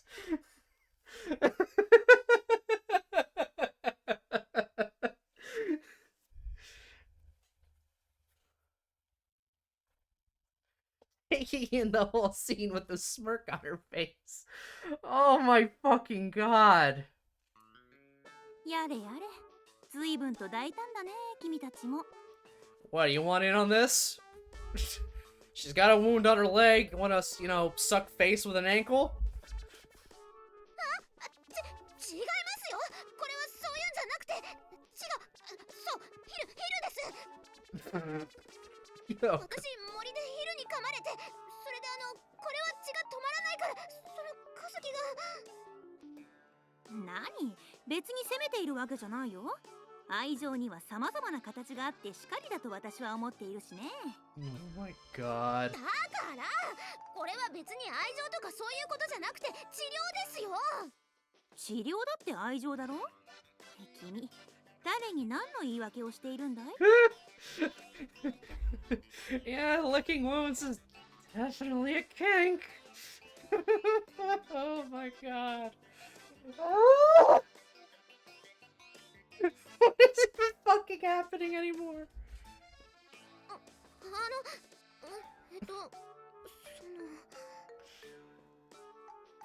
アマネをいじめると楽しいのは理解できますけど、それはペアである私の特権です。あまりアマネをからかわないでください。 Oh my god, great. Please don't bully me, Kazuki-senpai. 横暴だなアマネはみんなのアマネだよそう思うのは勝手ですけどね。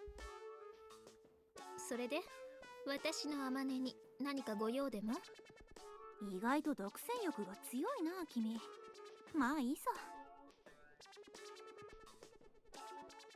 トイレを作るんだろさっき部長が来て手が空いているものがいたらアマネを手伝えって言われてきたんだよ I wish I had already made popcorn. あ、助かります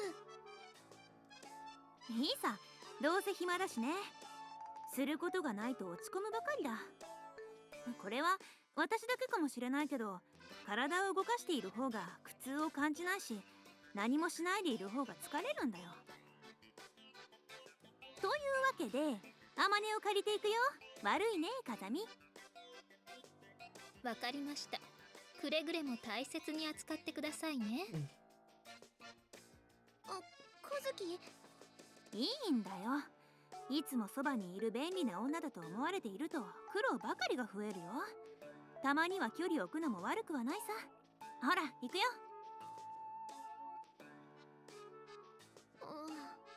はい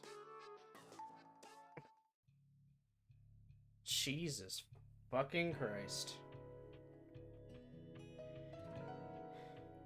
The last few days, both Captain Sakashida and Mr. Ochi had been absent from the camp more often than not.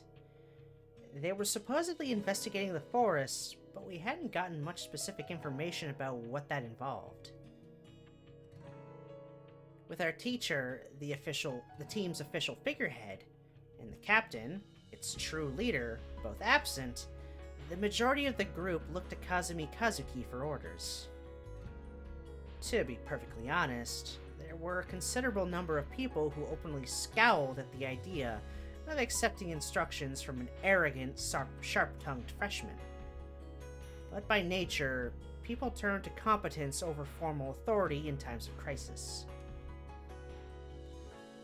And it was simply a fact that our efficiency as a group increased when command of the camp passed from Captain Sakashida to Kazuki. She carefully assessed everyone's personality and skills and assigned them appropriate jobs, placing a moderate responsibility on every individual's shoulders. Through her consistent distribution of tasks, we had all naturally become aware of our roles, quickly learning to bring certain tasks to certain people without her direct intervention. She created a framework that enabled us to be productive. This toilet construction operation was a good example. Kazuki didn't stand on the sidelines directing us, but her initial planning divided us into our teams. One group dug the hole, one group repurposed a chair from the bus into a seat, and one group focused on creating a sturdy roof that wouldn't leak in heavy rain. And she designed a clear procedure for the job, with logical, easy-to-remember steps, carefully tuned to compensate for our small number of workers. By following her instructions, we managed to finish the job rather quickly. The completed toilet wasn't much to look at, granted. In fact, it was unmistakably a ramshackle hut slapped together by novice carpenters. But it was functional enough. Of particular note was our makeshift septic tank. Filled with gasoline extracted from the bus, as an effective countermeasure against flies, maggots, and other pests, it helped erase our concerns about creating a hub for transmitting disease. Gasoline does that? Huh. Interesting. If Kazuki hadn't been here, I doubt we would have come up with that idea, much less implemented it. Given such clear displays of competence, even those who disliked Kazuki on a personal level were growing increasingly reliant on her leadership. Although in some cases, only grudgingly and out of necessity. As the sun declined in the west and the fierce heat and humidity finally began to die down, I set about making weed soup using our meager allocation of rice and the vegetables we'd been able to gather in the forest. Today, the job was far larger than it had been at first. For quite some time, every pair had carefully prepared supper for themselves, probably out of paranoia about the possibility of having some of their food snatched secretly away.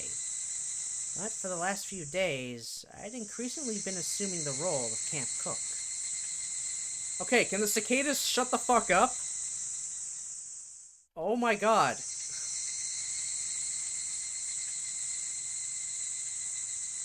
I went along with the new responsibility easily enough. Since I'd been preparing meals for the wounded Hiroka and Sakurai all along, increasing the quantity to feed more of the group wasn't really much of a hassle.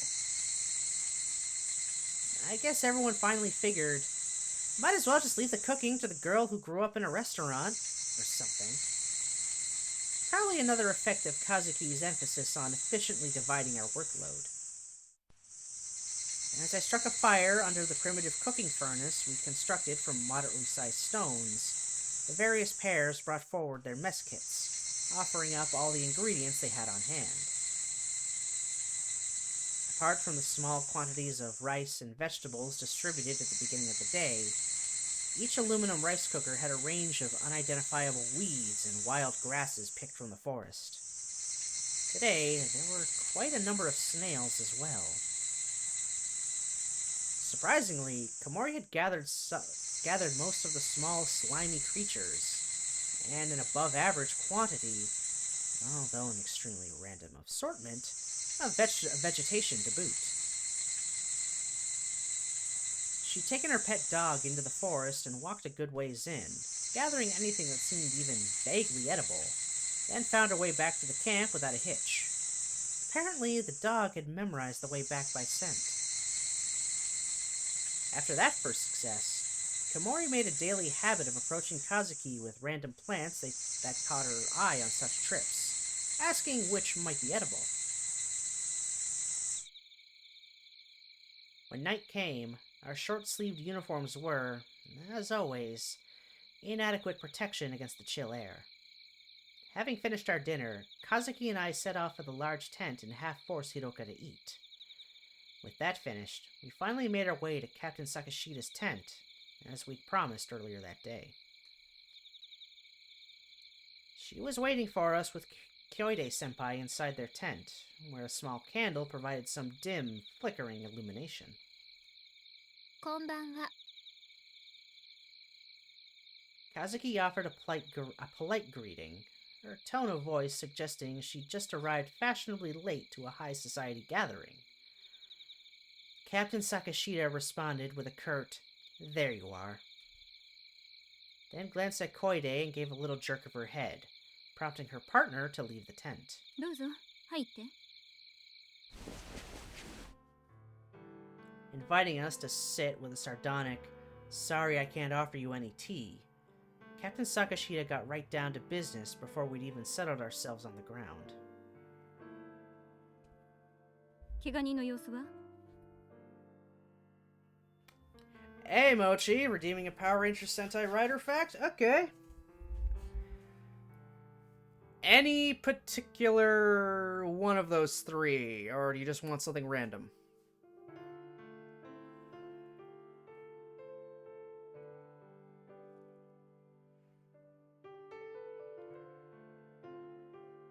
Trying to think up, something. Random? Alright. I'm gonna pull up a picture for this one just because I got it in my head, or actually a few pictures.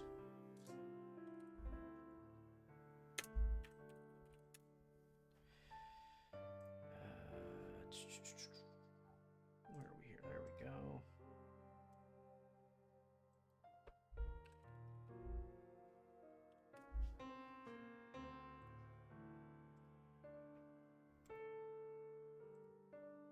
Okay. Gonna save these pictures because I'm gonna use these as part of my fact.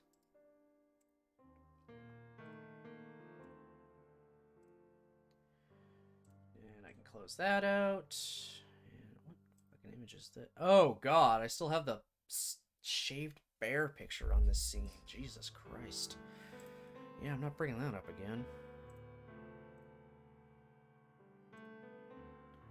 Okay, so in the series Kamen Rider Phase, the main rider, Kamen Rider Phase, before his final form, was able to enter a kind of a super form with an extra bit of equipment that was called Phase Axle. It was a form that allowed him to go at least initially, from when they released documents about it, go to the speed of sound for 10 seconds. So he was able to execute, he was actually able to execute like multiple finishers at once on a target if he could, and, you know, get out of certain situations and whatnot. Because, again, he's moving at the speed of sound for 10 seconds. Doesn't seem like a lot, but when you're going that fast, 10 seconds is actually a very long time. And said form looked like this. It was pretty simple. His chest plate just kind of opened up and went around and rested on his shoulders. And just some of the colors on his base suit changed. Nothing crazy. The secondary rider of the season, Kamen Rider Kaiza, he never had a second form. At least on the show. There does exist,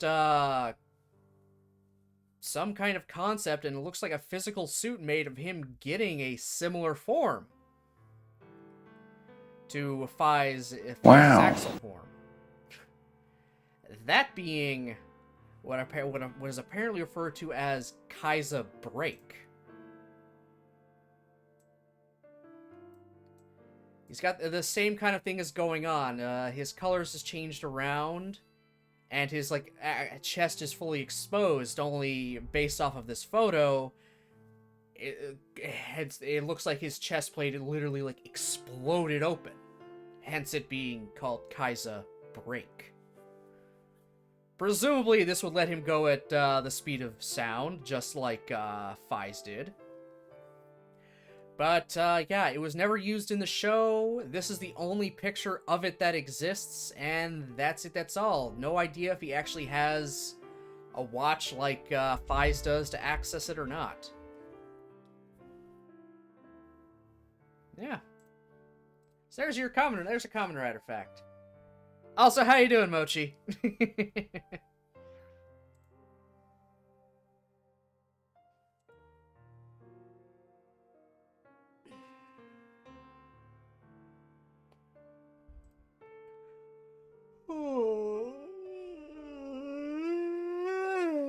god.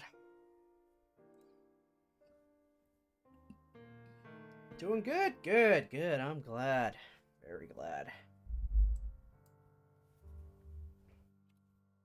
悪化はしていませんが、順調に回復しているとは言えません。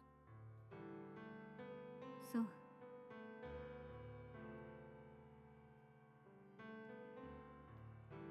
How about you, my friend? I'm doing pretty good. I'm clearly yawning, so I'm still tired somehow, but I'm good. I am good.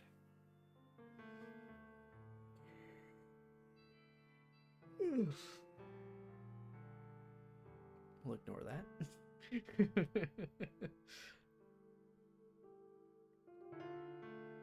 For one thing, Hiroka-san's broken legs wouldn't have fixed themselves in a few days, even under ideal circumstances. And Sakurai-senpai's abdominal wound was healing very slowly, thanks to her worsening state of malnutrition and the absence of antibiotics to fight her infection. As an added misery, the intense heat and humidity had left her with a painful skin condition. Even the comparatively lightly wounded Kaneda's health needed to be monitored closely, given the poor sanitary conditions of the camp. For the last few humid days, she'd been complaining about her wound's constant itchiness. Oh yeah, for the last few humid days, she'd been complaining about the wound's constant itchiness. Okay, yeah, blah blah. Learn to speak. Again. For like the, I don't know, 1000th time. We warned her repeatedly not to scratch, but she had nonetheless picked up a troublesome habit of sticking twigs under her bandage and tearing at her stitches. Ah! No! For every scam call I get, I'm saying that I'm the Justice Department. Oh my god.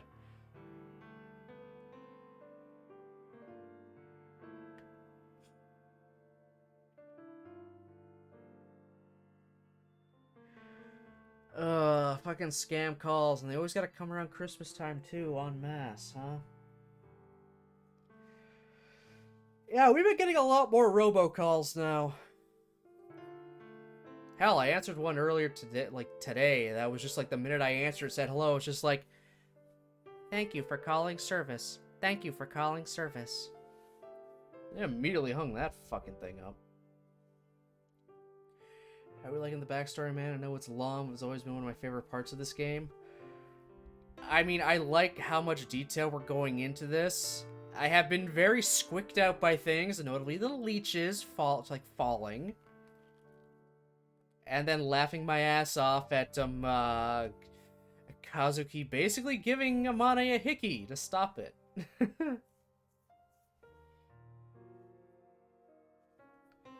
Anytime they call me, I answer, this is Pizza Hut. They immediately hang up when I say the Department of Justice. Yeah, I mean, that will turn them off. Big time.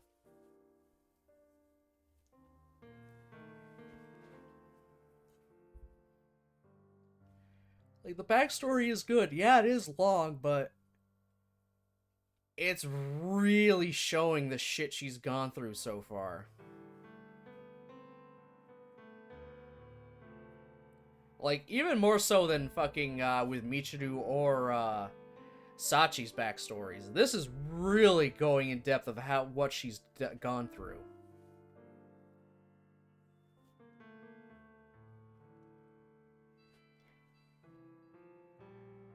And apart from those who'd been wounded in the crash, many of the healthy girls were beginning to show increasingly advanced symptoms of malnutrition. Faces were swelling noticeably as our vitamin deficiencies grew more pronounced. Some girls had begun to complain of minor ailments. To be honest, we were past the point of monitoring the situation closely. It was slowly but surely crumbling before our eyes. Captain Sakashita listened to this summary from start to finish in silence. When it was over, she again answered with a brief, I see. After a moment, she leaned forward to look into Kazuki's face and spoke. And for a moment, I disbelieved my ears. つまり、彼女たち怪我人は無駄飯ぐらいというわけね。funny too, because where you think that Amane is the most normal of the girls, and then boom! Yep! That's this game, though, man. It lulls you into a false sense of security, and then it hits you with this shit like a freight train.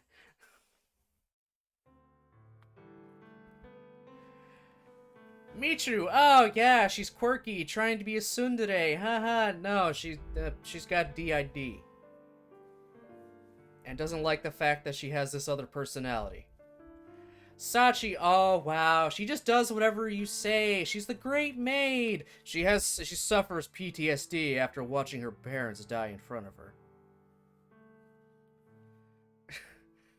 Like, Jesus H fucking Christ.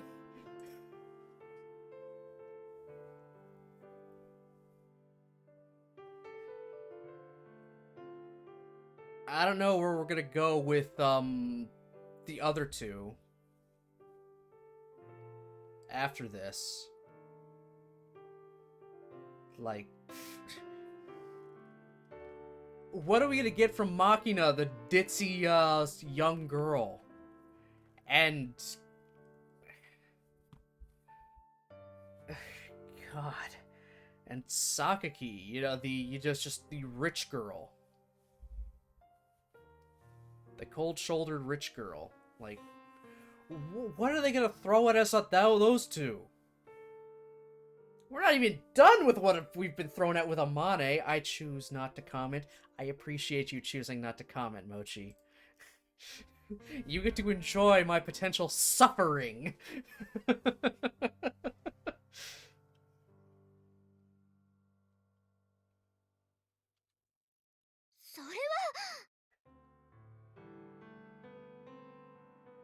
With a start, I realized why Captain Sakashida had driven Koide from the tent.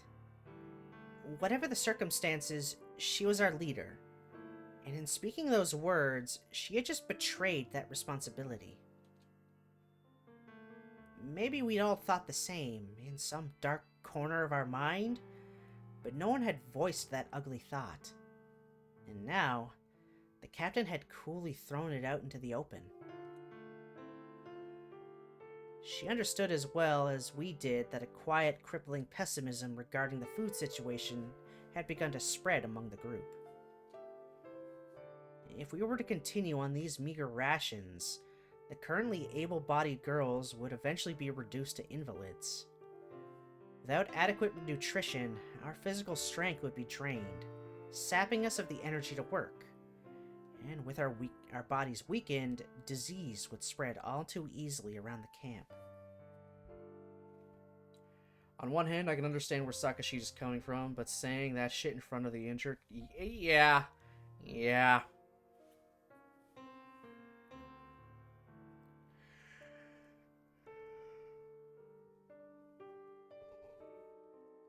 While at the beginning it was a good thought to give them more food because they're recovering, now that everyone is pretty much coming onto the same level, it's almost like, what's the point of giving them extra food when now all of us are beginning to suffer? It's a hard situation. I still don't understand why she is the actual leader of this group and not the actual fucking adult teacher. Why isn't he the one taking charge of this? He's just doing whatever she says. Like, I don't understand it. Yeah, he's just there to be essentially a chaperone, but he's still an adult. He should be the one kind of making these important decisions and calling these shots, not this, I don't know, 17-year-old girl? I don't know how old they are.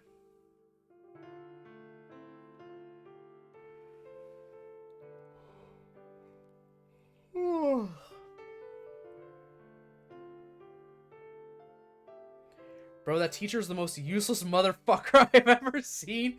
Yeah, his first instinct after finally coming awake was saying, "It wasn't my fault we crashed. Why are you gonna blame me? Don't blame me. It's not my fault." And now we haven't heard a fucking word from him.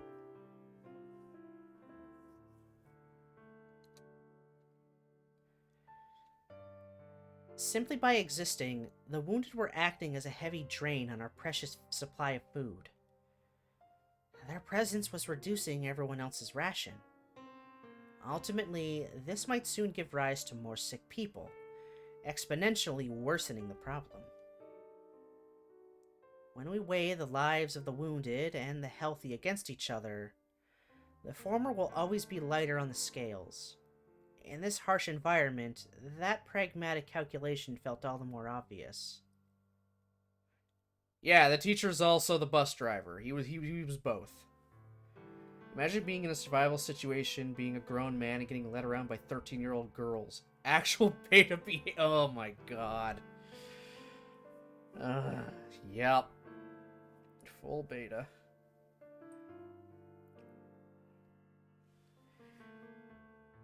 But I mean, but in all honesty, I don't actually believe in the whole alpha beta thing because it's kind of a dumb thing. It's based on a theory that was disproven by the guy who came up with it in the first place.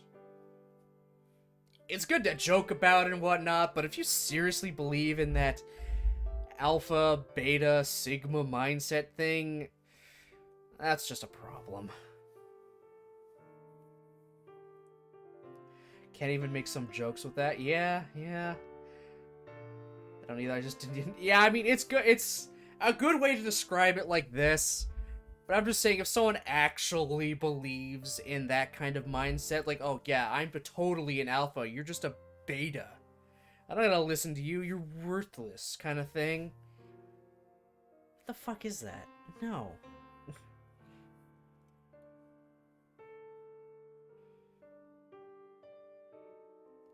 Sorry, I'm picking out lunch right now, because I'm getting hungry. Probably just gonna get some McDonald's, because why not?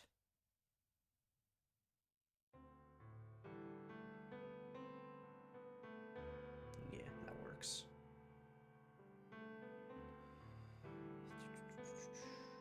Yep, that's what I wanted.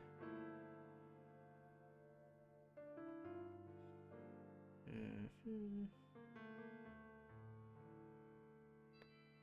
we go. Alright, that's ordered, so I'll probably disappear briefly to pick it up at the door when it does show up.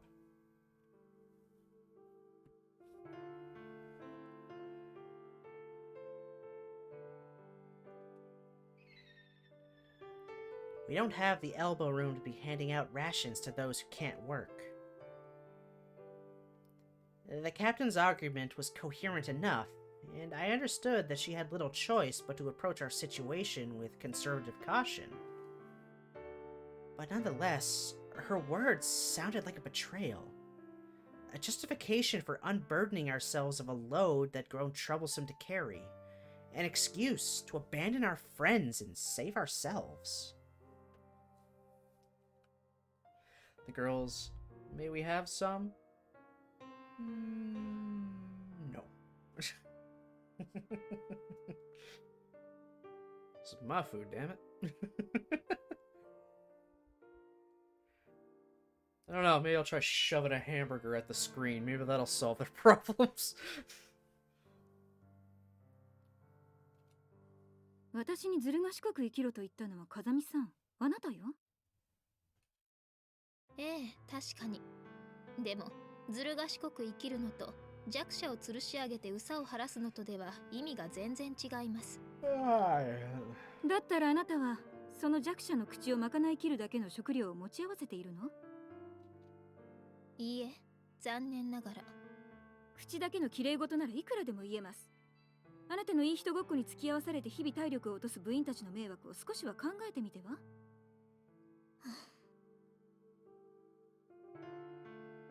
？Those spiteful words were all too clearly a deliberate act of revenge for Kazuki's insults this afternoon. Whether she was at a loss for words or simply too exasperated to speak wasn't clear, but Kazuki offered no reply other than a short, tired little sigh. I'd long before decided to keep my silence and leave this conversation entirely to Kazuki, but all of a sudden I found myself unable to suppress the need to object. それはあんまりですよ。怪我人は餓死するまで見殺しなんですか？そうは言っていないでしょ。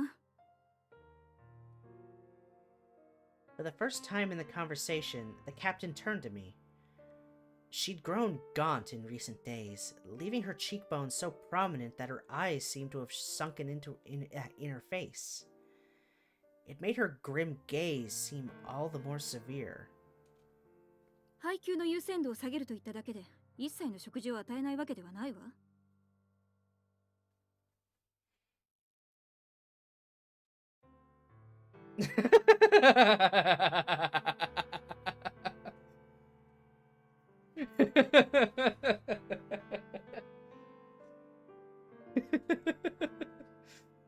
Well, they might be saved if you showed up, Mochi. You'd at least be able to find more food. もちろん今後も適度な量を配給します。どうせ動けないのだからお腹もあまり減らないのでしょ。それは違います。 There was another reason Hiroka-san had refused to eat that afternoon.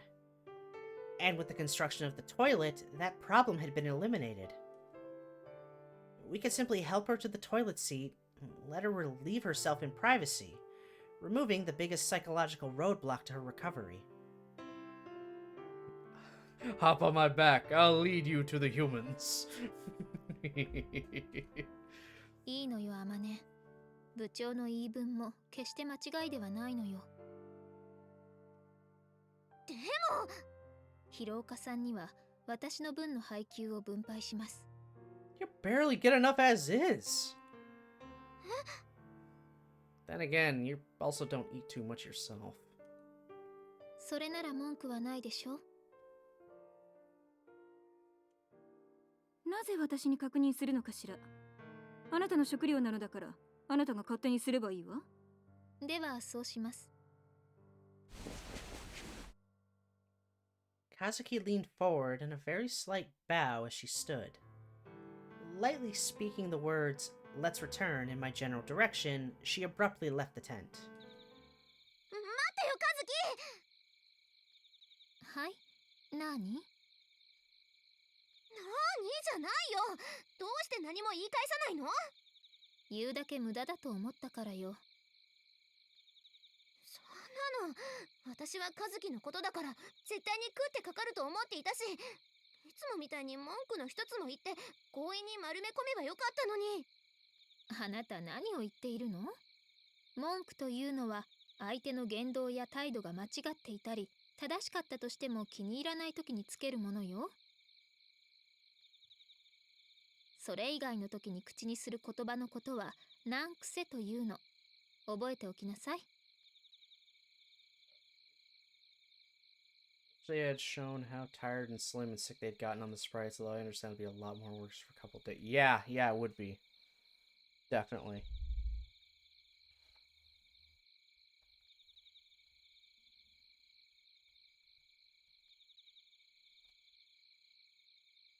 Yeah, it would have been a lot more extra work on the artist just to make different sprites as the days go on a route, for a single route. Even then, all of them don't even show up all the time on each part of this scene. なんだよそれ。全然納得できないよ、カズキ。言ったでしょ。部長の言っていることも間違いではないのよ。だからって怪我人の食事を減らすなんて間違ってるよ。だから私の食事を分けてあげるんじゃない。ノープロブレム。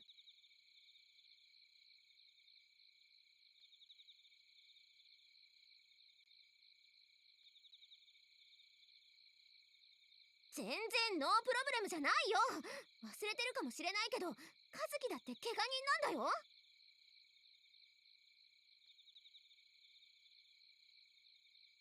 分かってるって。何をどう分かってるっていうのさ。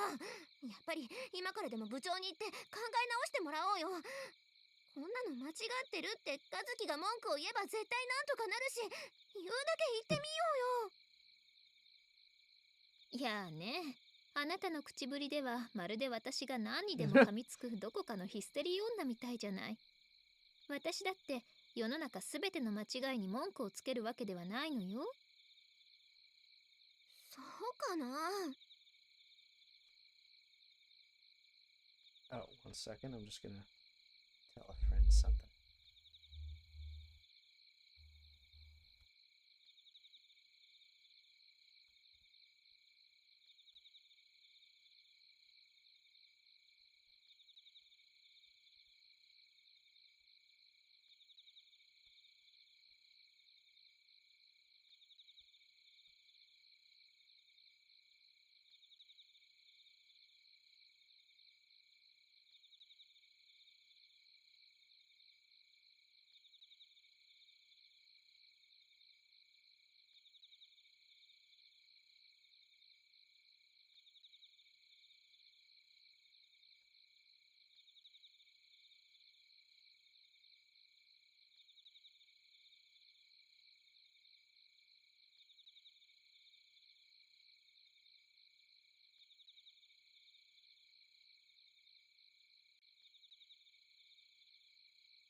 Do this again.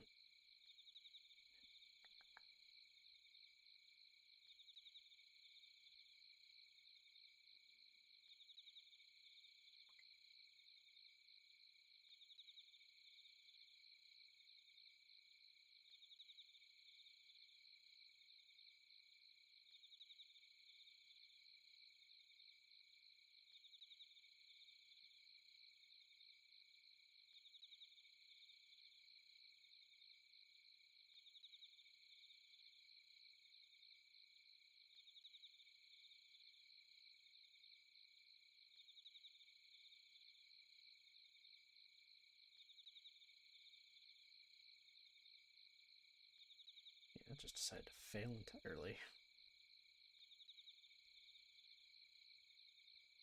Trying to search a conversation I have with my friends. Ah, there it is. Perfect. Alright, I am right.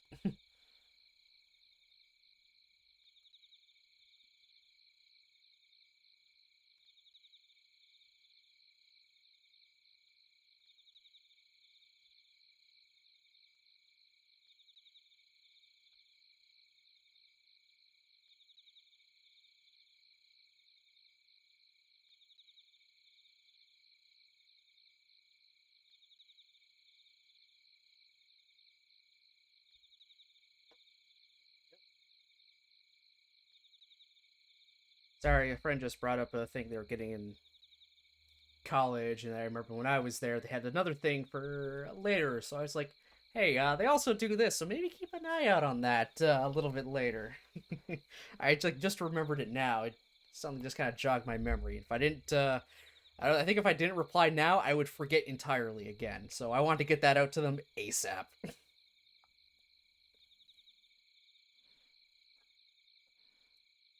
Personally, I kind of had this image of Kazuki waving a battle flag emblazoned with the words, "We must correct the world," on some vague battlefield. Then charging forth at the head of the vanguard, all Jeanne d'Arc style, leading a glorious crusade across the mistake-riddled modern age. 私ほど間違いに寛大な女はいないわよ。考えてもごらんなさいな。私が坂下部長に、あなたなぜ生まれてきたのと質問しているところを見たことがある？ Jesus. ないけど。ちょっと待って。今なんかさらっとものすごいこと言わなかった？ Fucking hell. That, kinda sounded like an indirect way of implying that girl should never have been born to me. 慈悲深くも寛大な私の資料を理解できたのなら、さっさとテントに戻り God ましょう。 damn. そろそろ眠くなってきたわ。 Really wishing someone else to not be born. Fuck. 和樹ってさ、そういうとこマイペースだよね。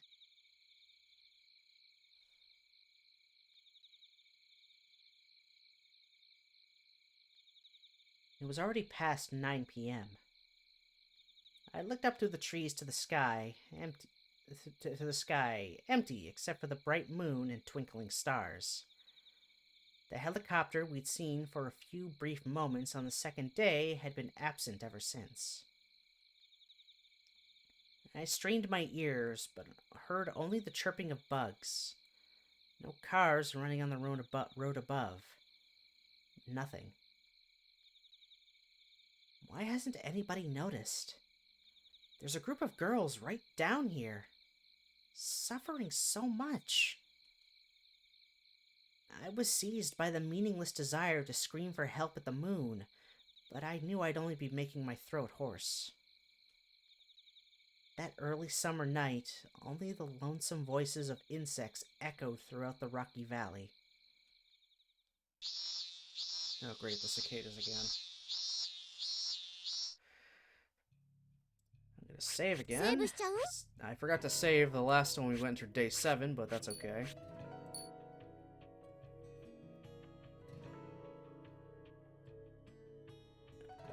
Where the hell? Okay, my food is on its way. Cool.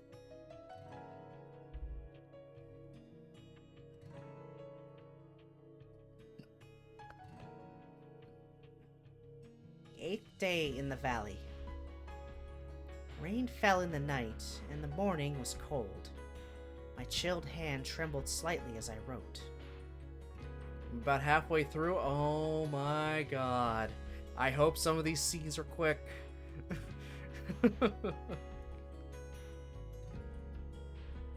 Come to think of it, was there even a point to keep this diary in the first place?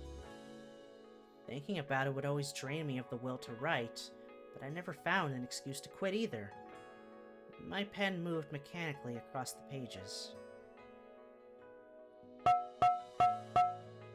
Fortunately, the rain had stopped for today's morning muster. Perhaps I'd become used to being drummed out of bed at the same time every morning, as recently I was waking up naturally 15 minutes before 6.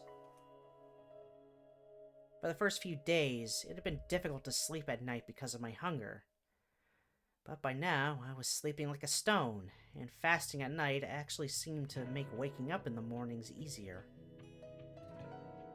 That said, getting out of bed once awake was growing increasingly difficult. I had no choice but to spend 15 minutes in bed, waiting for my blood pressure to rise until I could stand without instantly becoming lightheaded. This morning, Professor Kazumi's tour of inspection proceeded as usual. The valley was shrouded in a cold, damp mist. As we made our way around the examination line, many of the girls were swaying unsteadily on their feet, their bodies still not fully awake. おはよう、いぶきさん。今朝の体調はどうかしら？まあ、ぼちぼちです。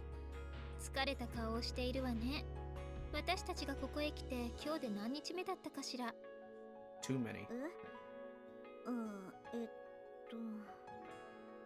8日目？そう、8日目。今朝は寒いわね。昨日と比べてどっちが寒い？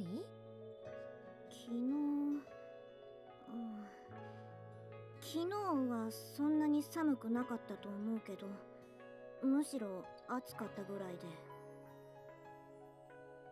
ええ、そうね。お母様はお元気？今年でおいくつになられたのかしら？ Okay. She's testing their mental capabilities right now. 何急に？いいから教えてくださらない？母は、多分元気。今年で42歳。この子の名前は？ Kazuki grabbed my arm and pulled me over. あまね。名字を教えてくれる？スオーよ。だいぶ疲れが溜まっているみたいね。無理もないわ。私たちがここへ来て今日で何日目だったかしら？ Asking the same question again? 考えるのが面倒になった？でも考えて。今日は何日目？ That's a problem. 4日目。 Yeah, that's a problem. あらびっくり。ウェルニッケ脳症かしら。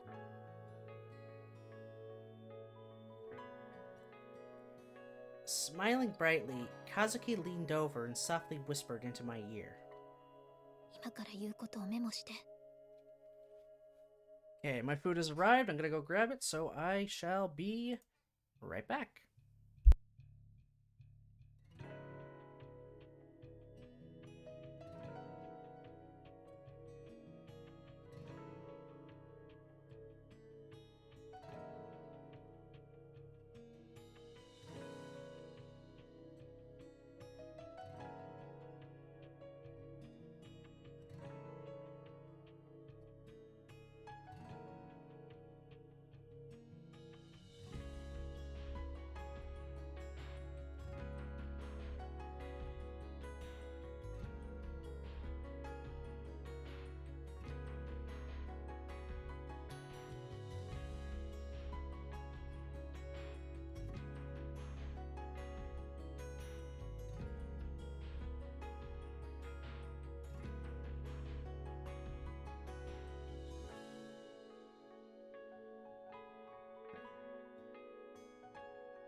And I am back. Got my foods.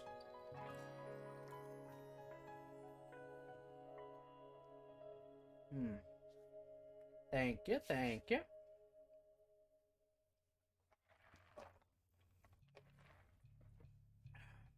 Alright. Let's continue on.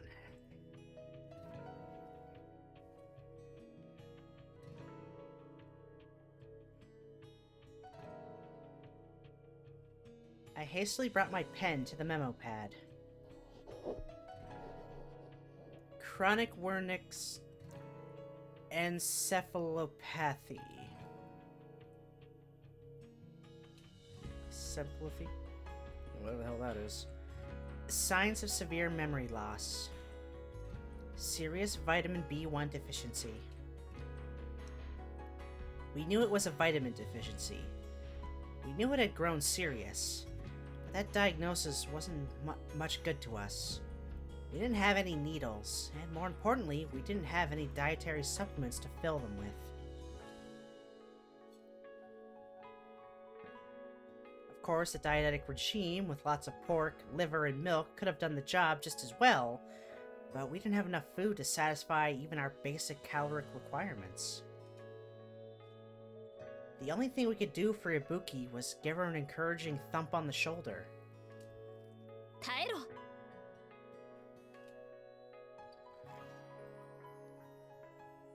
and express the hope her youthful resilience would pull her through.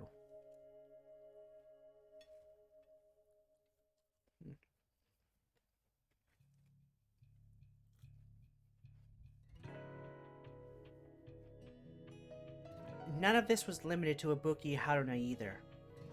The majority of the group was beginning to suffer from vitamin deficiencies. Light fever, joint pains, and shortness of breath were widespread.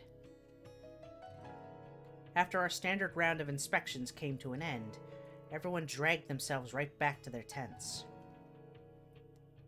The morning was unpleasantly cold, and the pervasive sense of physical exhaustion didn't help either. Nobody wanted to wander off into the humid forest, where the chilly fog hung thick as a cloud. By the time noon rolled around, the temperature had risen dramatically, and people began to crawl out of their stuffy tents in search of cool air. For one thing, we needed to dry our sleeping bags and mats in the sun, as they grow damp from that humid night air and our sweat. Like the others, I pulled the bedding out of our tent, spreading them out on a long, flat rock nearby. Naturally, I took Kazuki's as well. I began to beat the sleeping bags with a tree branch, dust and dead mites flying out in little clouds with every impact. My stomach growled miserably at the exercise. Just as Kazuki declared yesterday, she had begun to add much of her rations to Hiroka's meals. Of course, this was being kept secret from Hiroka-san herself. At this rate, Kazuki wouldn't last long.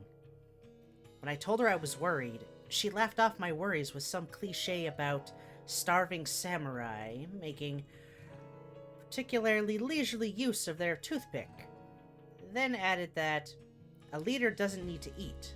They just need to act like they're eating.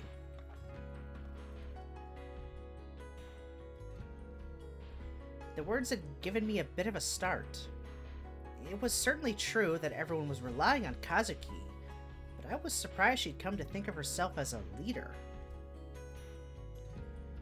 All of a sudden, I heard someone shouting in a clearly angry tone of voice, and my hand stopped in mid-swing. Sound carries well through humid air.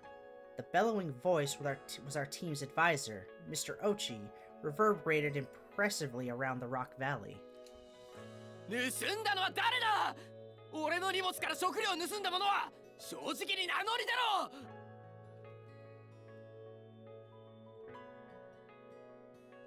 I didn't understand the exact details, but apparently someone had stolen food from Mr. Ochi's personal belongings. In the distance, I saw him lifting his rucksack high in the air, his face flushed red with anger.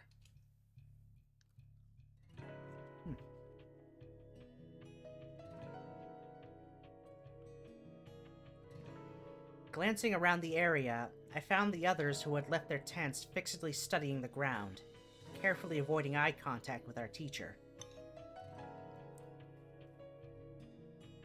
Kaneda-senpai, still focused on scraping out the burnt grains of rice stuck in the corners of her cooker, softly mumbled, "What a joke," without even raising her head. 誰なんだ。今正直に名乗り出れば処分を考えないでもないぞ。先生の勘違いじゃないんですか？そんなことはない。一体何がなくなったというんですか？それは。 What went missing, fucker?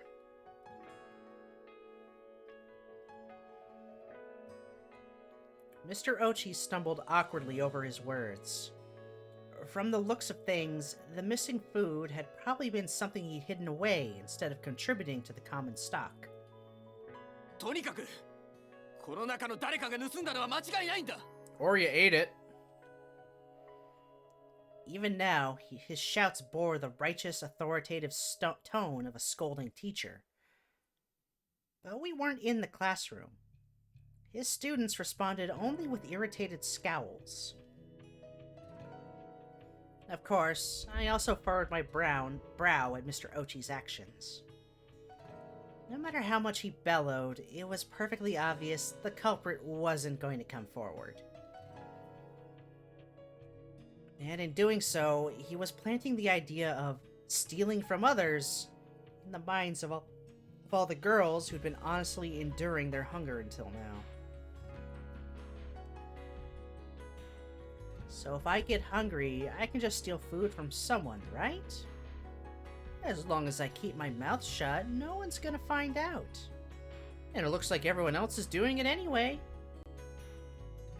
You took away my only food, now I'm gonna starve.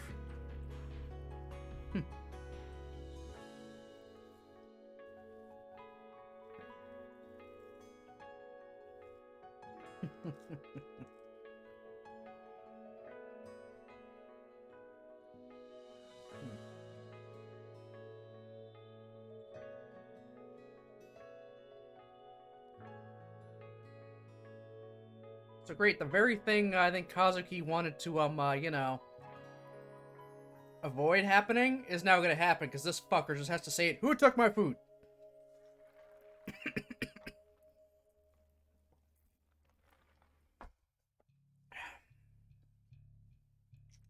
Hey, Yusuke, how's it going, buddy?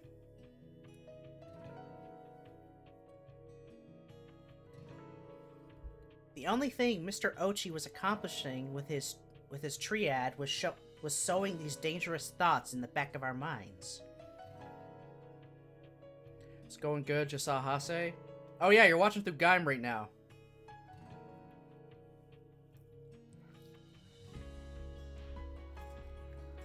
That's right. You're rewatching Gaim. Yeah, I know what happens to Hase. Yep.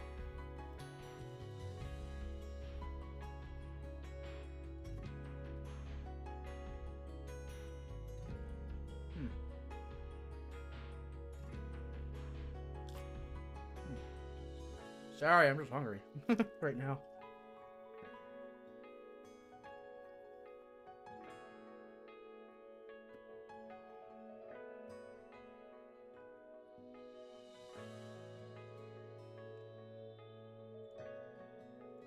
When the single carrot went missing from Koide-senpai's tent earlier, Kazuki had skillfully concealed the incident in order to avoid this exact situation.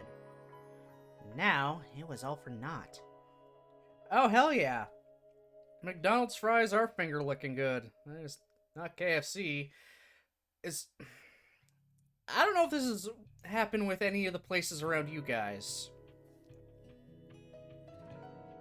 But the KFC around me, they kind of suck now. The gravy isn't nearly as good. The coleslaw is very blah. And the chicken itself, the skin isn't as crispy. It feels more wet and just sloshes off of the chicken now. It's not as good at all.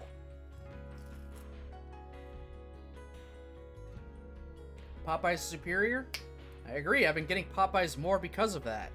It definitely has a crunchier skin, the Cajun fries are actually better than I thought, and I can get fucking mac and cheese from them.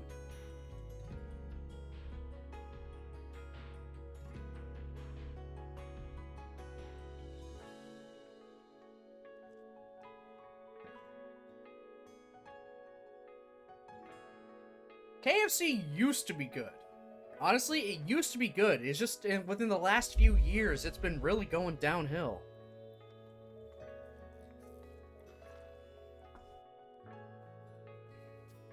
Buffalo Wild Wings is good as well.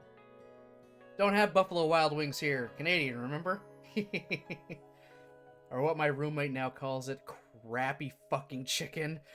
Yeah, it is crappy fucking chicken.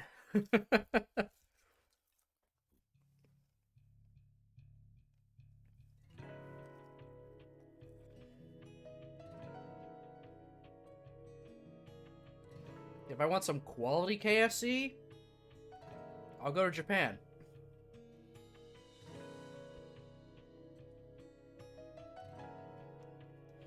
My stomach is a trash chute, so I still eat a lot of KFC.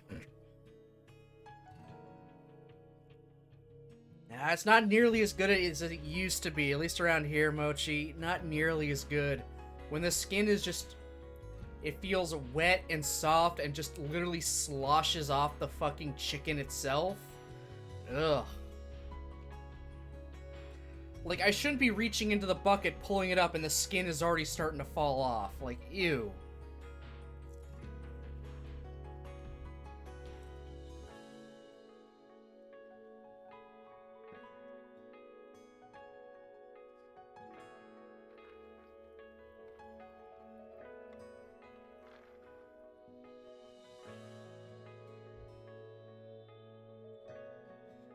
If you ever decide to come to USA, you got some restaurants to try.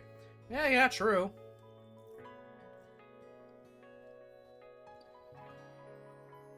I'd say the longest I've ever been inside the States was layovers on the layovers for my flight to Japan. That's it.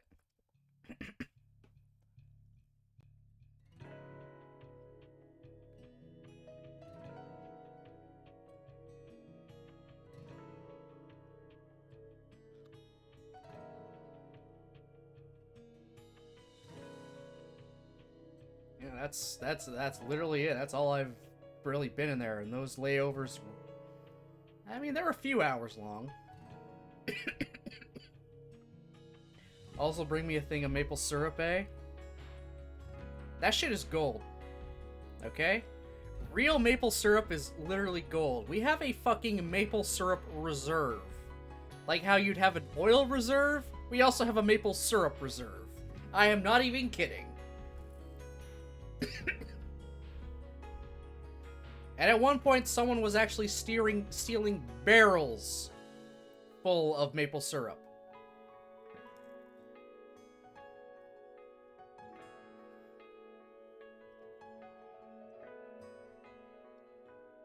And it can only be called maple syrup in Canada if it in fact came from maple trees. It can't be used as some kind of marketing ploy. It has to be specifically, like, approved saying, yes, this came from a maple tree. It can have maples, like, be called real maple syrup. There's no loophole.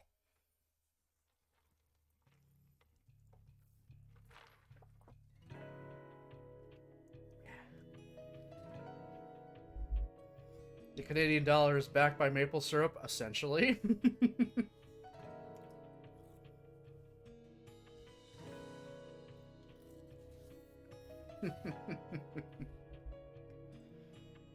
Yeah, I'd much prefer maple syrup to, like, store-bought regular table syrup. Some people prefer the table syrup and find the maple syrup to be a bit too sweet. I like the sweetness.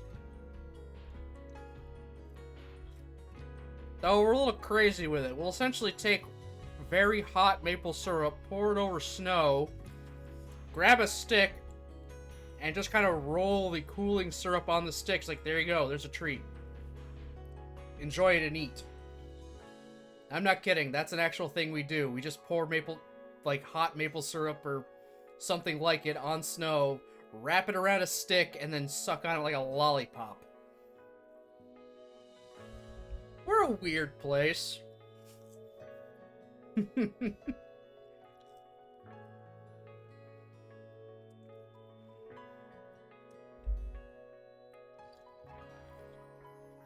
We're a very weird place.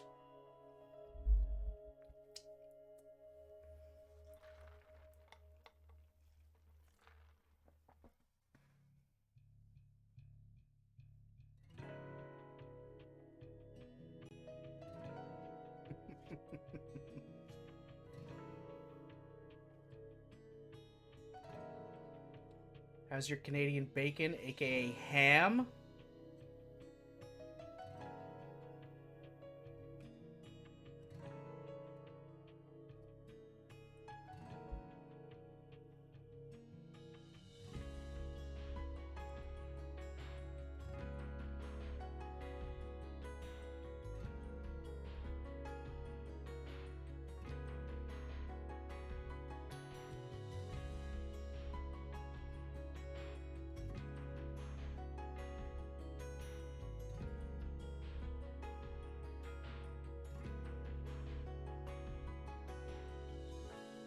You realize Canadian bacon is a term not used in Canada at all. It's only used in the United States to describe, what is it exactly again?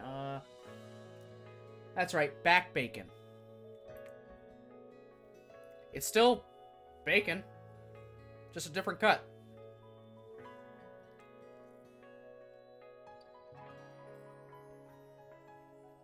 You guys in the States were the one to put the label Canadian bacon on it. How's your Canadian air? Probably just as polluted as the rest of the continents. Depending on where you are.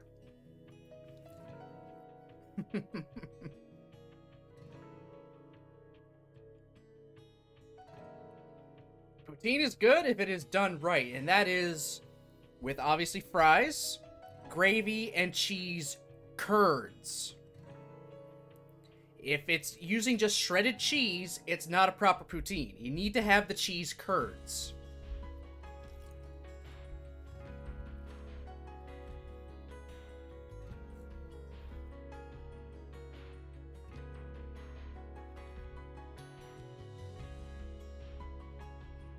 You can't call something with shredded cheese, gravy, and fries a poutine around here. It has to have cheese curds. That's the only way to do it.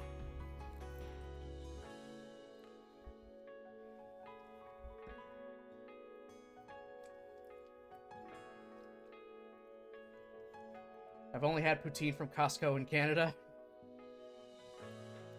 Nothing wrong with that. The Costco food court is like a godsend. Everyone loves it. Everyone loves the hot dogs. Poutine is still good. Fries are pretty good. Hell, get the fucking roasted chickens from Costco.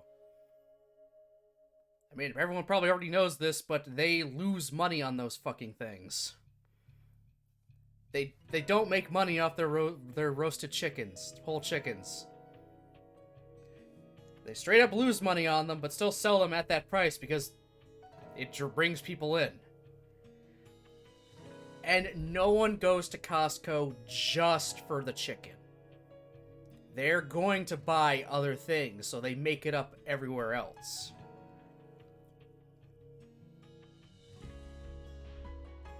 IKEA food makes me go to the toilet like a madman. Well, I mean, good thing toilets are in aisle 5.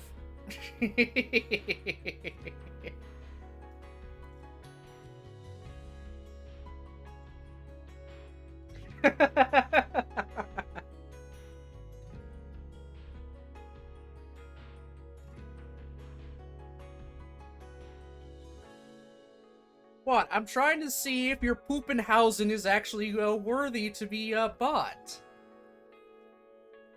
I'm giving it a proper demonstration.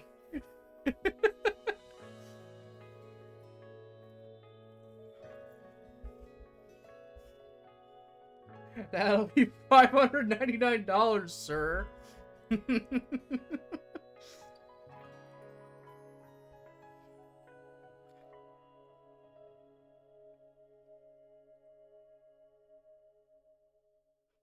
On second thought, it's on the house.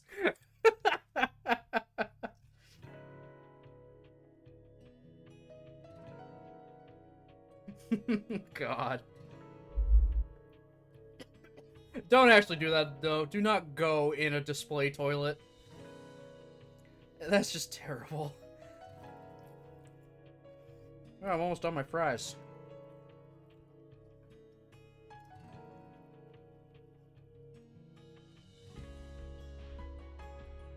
I'm done my fries.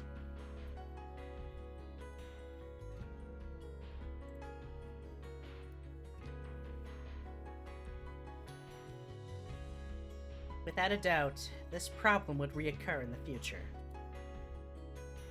In order for people to live as human beings, 3 basic rules need to be respected. Amane stares at fries.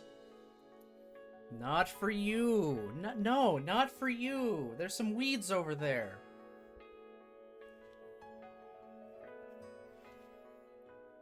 One, don't steal.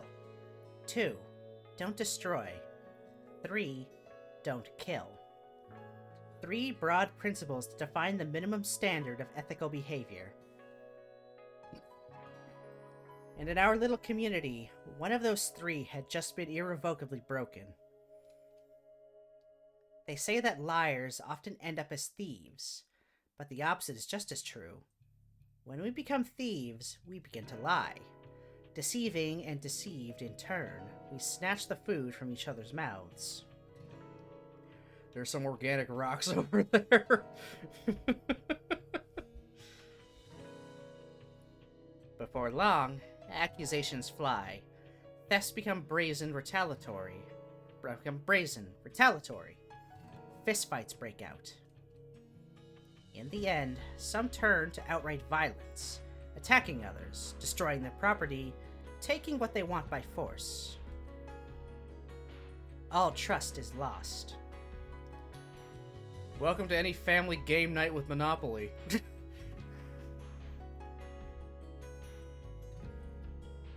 things were to reach that stage, it would all be over. None of us would survive. We would destroy ourselves over scraps of food. Or Uno. Kazuki had anticipated this outcome from the very beginning. That afternoon, I was in the forest with Kazuki, gathering edible plants, brooding on the morning's events. I'd long since lost track of how many times I'd asked her the question on my tongue, but couldn't help myself. Or Mario Party. ねえ、カズキ。私たち、これからどうなるのかな。14回目。あなたがその質問を私にした回数。いちいち数えてるの？この質問何回目だっけと聞かれたら答えてあげようと思って。And Kazuki's reply, too, was the same repetitive phrase as always. What will be, will be. There's no way to know how this will end. She certainly seemed fond of it, but to be honest, I'd always thought it was a bit of a non-answer. Certainly didn't make me feel much better. 越智先生は明日ここを出ていくそうよ。Huh? 出ていくってどうして？数日かけて周辺を調べて、なんとか下山できそうな目処が立ったそうよ。Okay. Apparently, having finally decided just yesterday to leave and get help, Mr. Ochi had been preparing for his departure this morning. During this process, he noticed the hidden food had gone missing from his rucksack. 先生が隠し持っていたのは、合宿の夜にこっそりと楽しんでいた晩酌で、ビールのつまみにと用意していたミニサラミだったらしいわね。Oh, salami. Yum. サラミか。 An Italian sausage. Ground pork, seasoned with spices and cured by drying. Preserved food like that would make for ideal rations, as it doesn't go bad easily. You could slice it up thinly and drop it on a pizza, or maybe mince it and mix it into a big plate of pasta. Just imagining the spicy, salty taste left my mouth overflowing with drool. 誰が取ったのかな。それは重要な問題じゃないわ。越智先生としては誰も名乗り出なかったのがショックだったみたいね。もう限界だって泣きそうな顔をしていたわ。そっか。 From the beginning, Mr. Ochi said he wasn't really cut out for this job. As for why, apparently he simply had a hard time dealing with women in general. Given that his job involved corralling girls at the most emotional stage of adolescence, he found the experience immensely nerve-wracking at the best of times.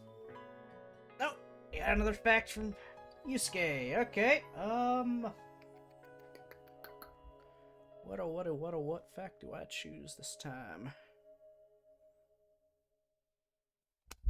Got it.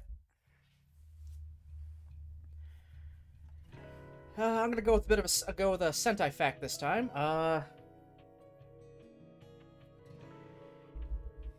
In Go-Go Sentai Boukenger, which we know over here as Operation Overdrive, all of the monsters were designed to resemble or evoke the image of previous Sentai robots, like, you know, Megazords and whatnot. All of them.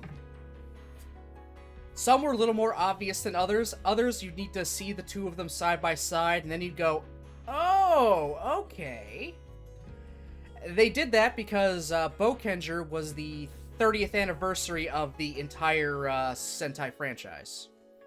Boukenger was the 30th season, and that was kind of their way to do their, like, you know, anniversary for it.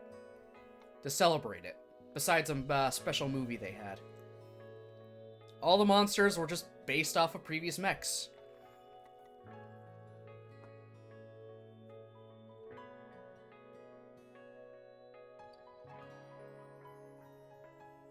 Yeah, there we go.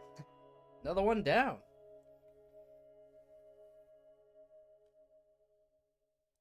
You don't really get that much over... I mean, you can kind of get that over here in with Overdrive, maybe. I mean, they do import all the monster suits.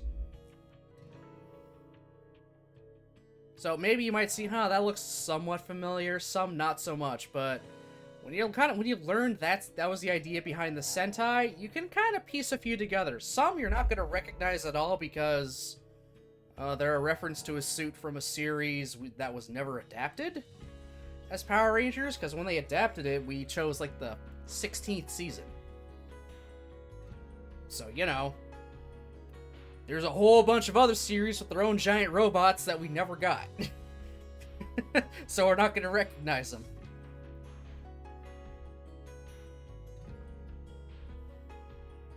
I mean, even just the main, one of the main villains of Boukenger and Overdrive.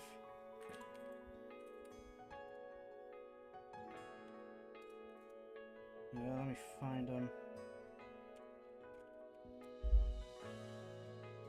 I forget what the hell his name is. Is it Ryuwan? Hey, it is Ryuwan. Cool.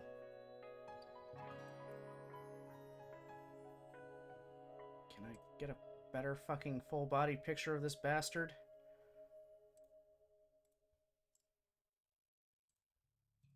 Wow, that's blurry as shit.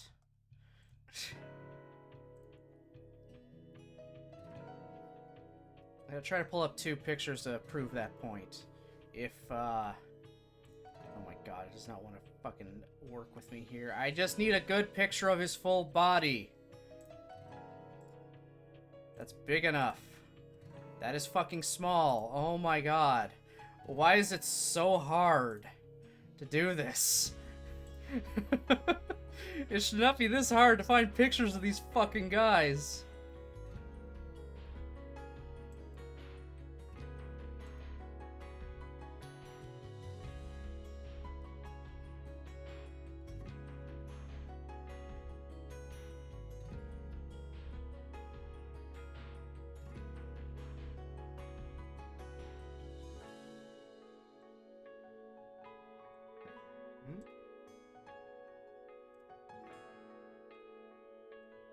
Good enough. I'll take it. And I need one more picture of...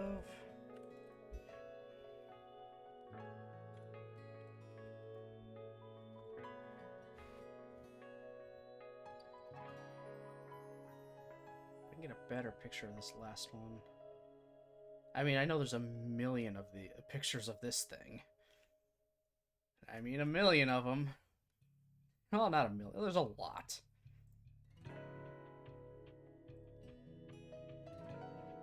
The first picture I found should be fine. It's a massive ass fucking picture, but good enough. Okay. Let me get the pictures I'm using. Okay, so, to kind of illustrate that point, this was one of the villains in Bokenger. Okay, red fire dude. He's got swords. Uh-huh. Simple enough, right? It's like, okay, cool. Dragon-themed kind of guy, apparently. Alright, yeah, nothing super special about that. Now, can anyone take a guess what mech he was based off of? It is a mech we got over here, by the way. Let me just get... Looks somewhat like Red Gigantus. I don't really know who Red Gigantus is, but this is like Power Ranger mechs. Power Ranger robots.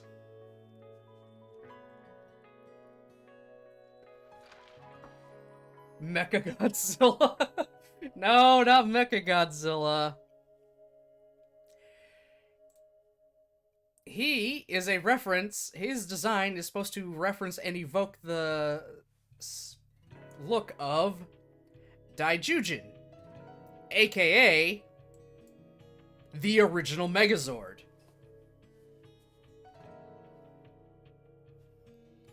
That's what he's supposed to evoke. He's got the horns just like it, armored shoulders. He's got like special armored legs too. He has two swords that he stores on his back, and they have the handles of them kind of poke up behind. On the original Megazord, it has cannons on its back that poke up from the back, like that poke up, and you can see them.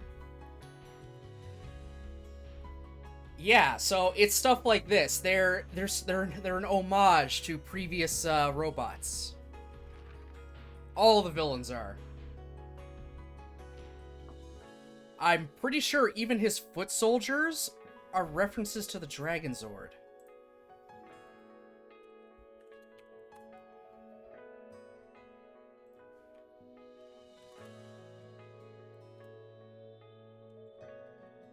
Try to bring up their picture as again.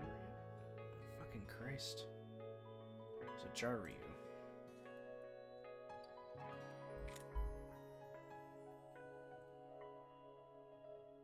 Oh my god, I cannot remember what they're called.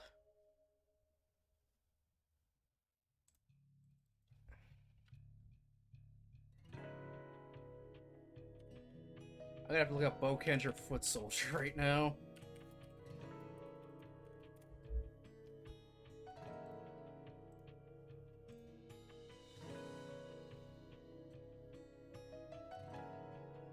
Oh yeah, also I've just forgot the other important thing of Ryuan and Daijujin comparison. Look at the chest. The Megazord has kind of like a teeth-like pattern on the chest. Same with him.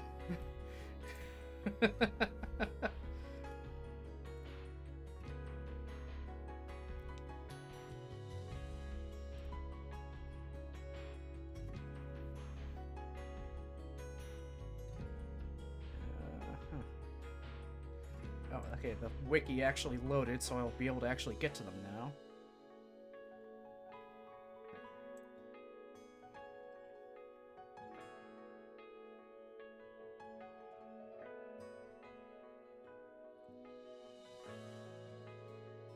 Okay, this isn't exactly the best picture of the foot soldiers.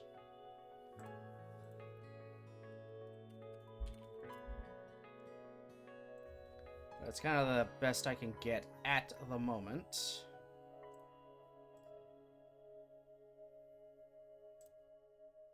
Well, the foot soldiers for him, because there's kind of multiple groups in that season working against each other. So, I got the concept art for his foot soldiers. And then in comparison, the Dragon Zord. You might not see it at first, but both of them have that crest on their head. They're very dragon-like with a bit of a longer neck, pronounced snout. I think they even have things on their shoulders that kind of evoke the somewhat kind of sail-like things that are on the Dragon Zord's shoulders themselves.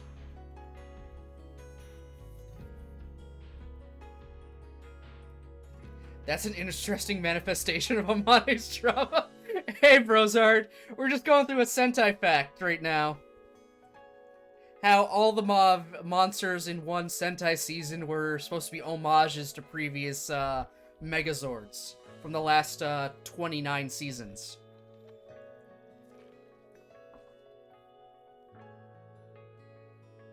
So yeah, all of them are like this.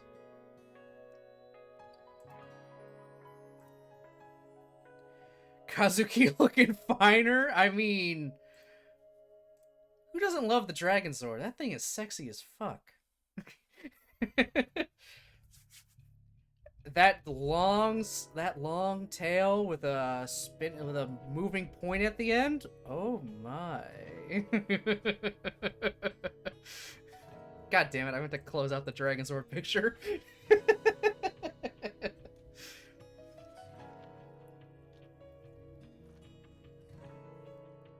So yeah, there we go.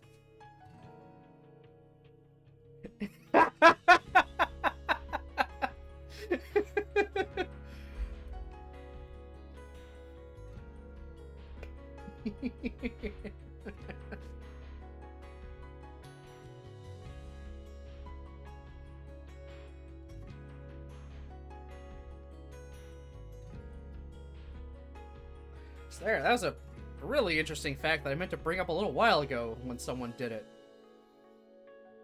Yeah. The Bokencher / Overdrive monsters are all, yeah, that. I like that one a lot. Man, I hate how Twitch does commercials worse than TV by overriding your audio levels and jacking them. Ugh, that's annoying. Another fact, huh? Alright.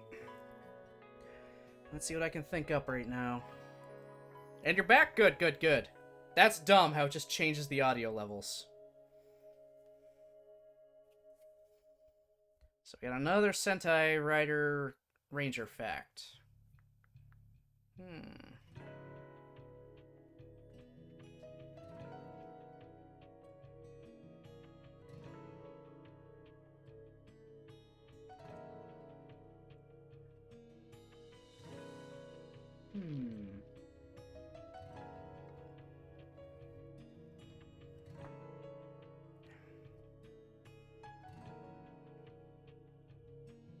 What do I want to choose for this one? I had one in my head very briefly.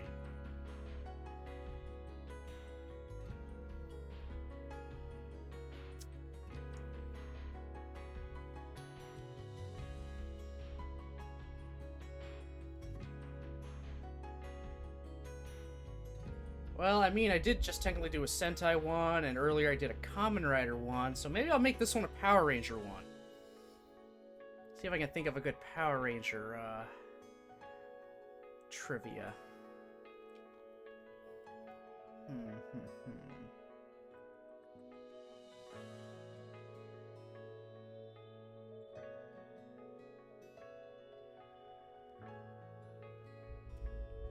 Okay.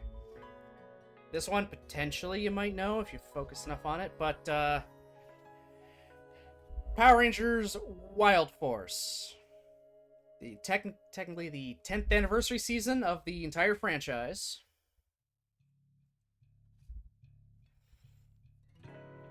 Was, made during the time when the people making it was changing hands, going from Saban to Disney. So, initially, the Red Ranger's parents, in the backstory that when Saban was, like, mainly writing it and doing it, they had his parents be killed. Actually shown up somewhat graphically that were killed. But in their writers' minds at the time, they were like, okay, we're actually gonna have them just be brought back to life at the end, or they would turn out to be like two of the main like monster generals of the season, just transformed or whatnot. That was the Saban writers' ideas. I think to kind of get past some censors or producers or something. I can't remember that specifics. That unfortunately wasn't passed off to the Disney writers. So they kept his parents dead. And just the two general characters, they just kind of walked off at the end of the show. It was like, yeah, we're cool. We're not gonna, be evil anymore, I guess, and they just kind of left.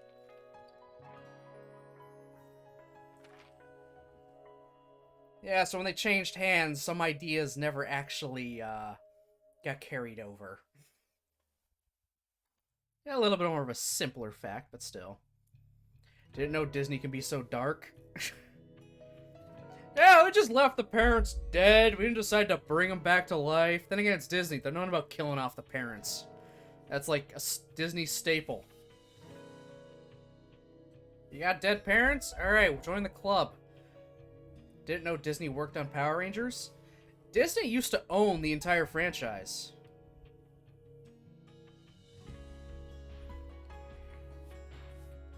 They bought it. They straight up bought the entire franchise, and actually they just like bought out the entirety of Saban and everything they had. All their rights and everything, and they produced the show for like 10 plus years. Then they didn't want to make it anymore, like at all, because they just didn't want to. So they made RPM was going to be the last season they actually made. Then they just kind of randomly gave out a really crappy re-edit of the original Mighty Morphin. We don't talk about it. Let's take this show from the 90s and then just add random-ass comic book effects on top. Ugh, we don't talk about it. Ugh. And they're just ready to let the entire IP die. And, then, what is it? And then Saban made kind of like a new brand company and whatnot and everything. Managed to buy Power Rangers back from Disney. Made the show for a few years, and then sold, initially just the toy licensing, but then sold the entire franchise to Hasbro, where it now lays to this day. With Hasbro in charge.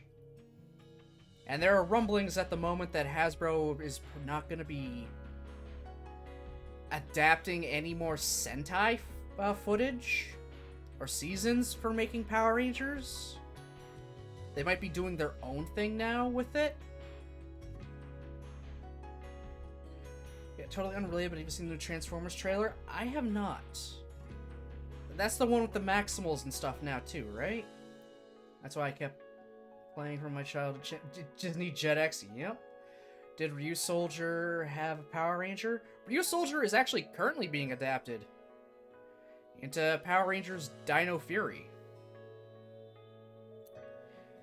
The second season, I believe, is finishing up right now, and they're going to have a short third season.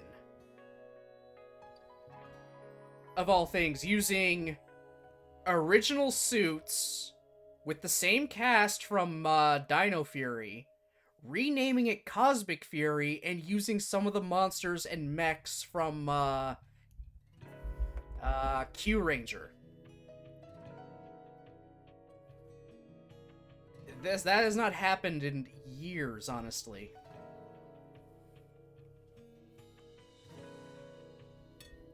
Ryu Soldier, the Dino Fury, I think, is being well received right now, especially because they brought back Lord Zed. First in the Halloween special.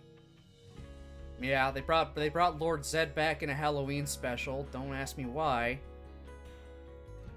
But they never killed him at the end of the special. He was just around again.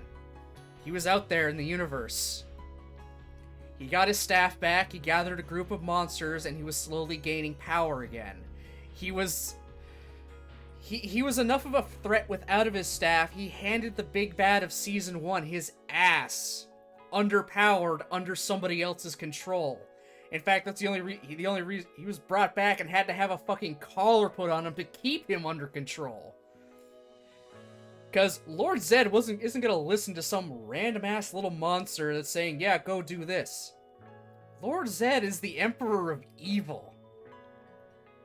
He has insane amounts of power. Power Rangers try to fight him. He can literally swat them away. They are nothing to him. The one time we saw him fight in the original show, in Mighty Morphin Season 3, was against Tommy, you know, the White Ranger. He was mocking Tommy the entire time. Tommy only won because he broke his staff and made him leave. Zed is a major fucking threat, a major power, and he's back in the Power Ranger universe, alive and well.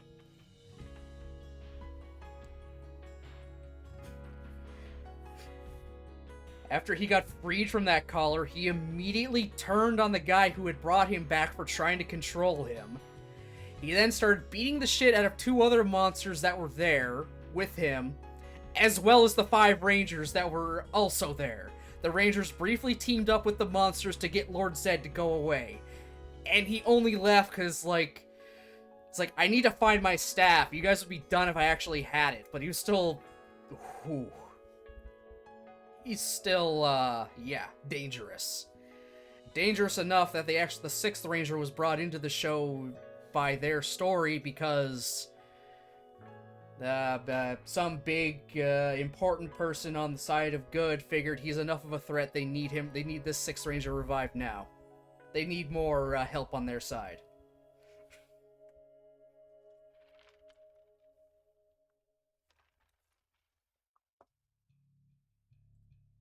Yeah, for an American-made, creation, he has one fucking hell of a reputation. He's an American-made creation, nothing like the Japanese, but he's just stuck around in everyone's minds. Fun fact, when the child of a king becomes a Templar, he becomes a Baron. Oh my god.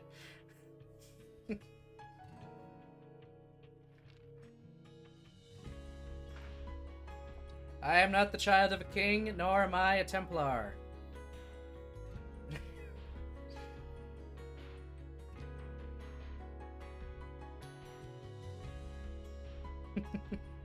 Okay, I just went on a big fucking Power Rangers rant there for a while. My god. You aren't a knight? No, I'm definitely not a knight. You kidding me?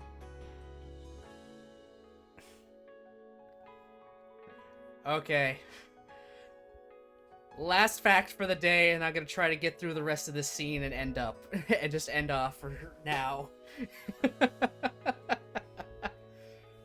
Let's see what I can think of this time.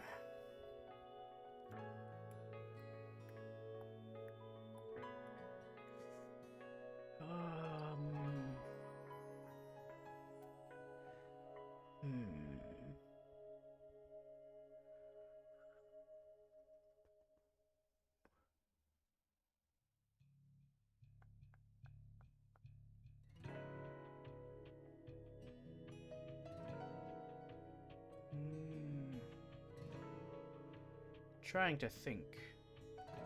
You need a Kamen Rider fact? Okay, that helped narrows it down a bit. It does help to narrow it down. Kamen Kamen Rider.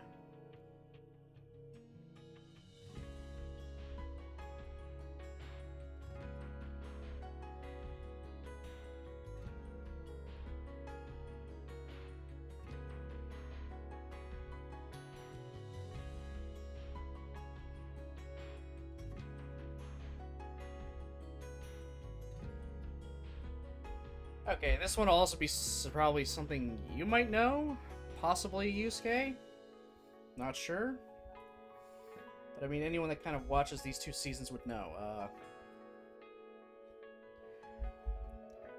Kamen Rider Kuga was a basically a revival of the entire franchise after a bit of a not much coming from it, other than maybe a movie or two here and there.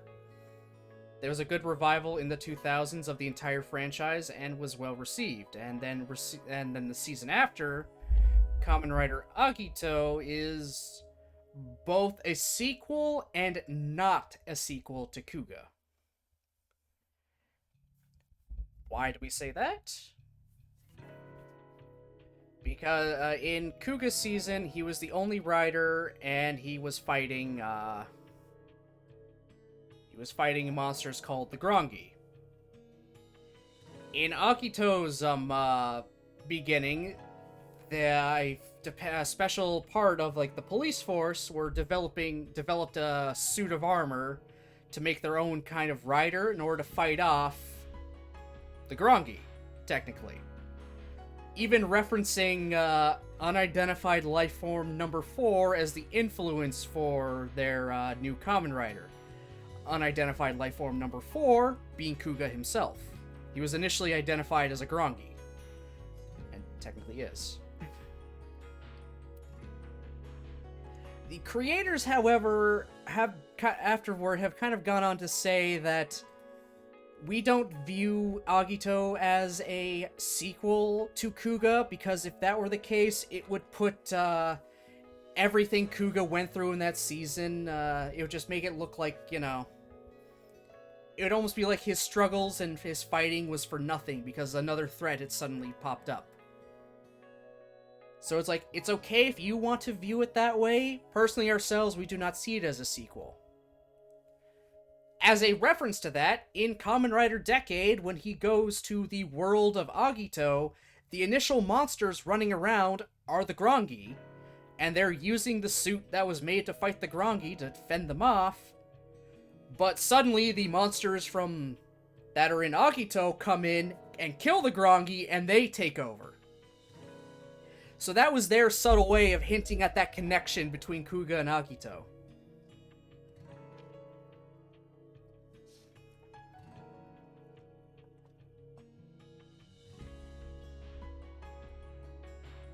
Oh, there we go.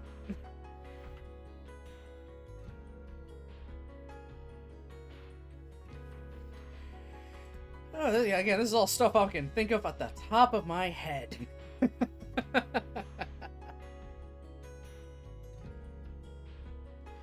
Yeah, you know what, now that you bring up the pictures, I'll bring up a picture of Kuga and the suit. And the one from Agito that they were supposed to design after him, like based off of his data. At least their, you know, initial their viewings of them and stuff. Goddamn, not copy save. There we go.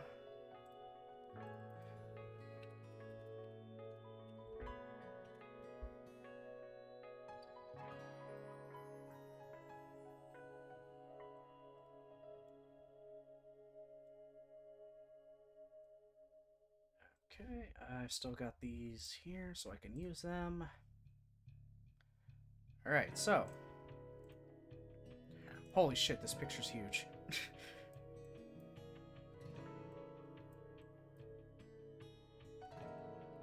Really gotta shrink it down. Okay, so. That is Kamen Rider Kuga. In, like, his base form. And let me get the other picture up and ready. This one's also gigantic, because of course it is.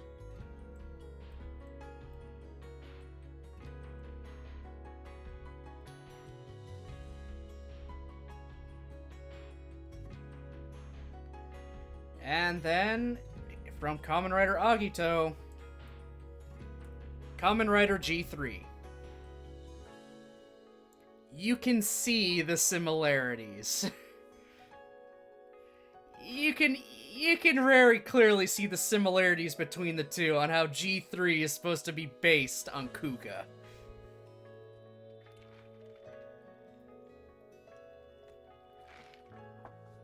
In extra materials, they show off the suit for Kamen Rider G1, and it basically just looks like a robotic Kuga. Even with the red coloring and the same kind of like horn design. But yeah, G3 is supposed to be based off the fighting data they gathered from Kuga's fights in order to fight the Grongi. So when the new monsters show up that are actually superior to the Grongi, technically, G3 is at a massive disadvantage. Until he gets an upgrade into a newer set of armor. And then he can keep pace. So, yeah, okay, there we go. Please don't redeem any more of those. I want to finish this off. But that was fun, though. I get, talk about stuff I really like.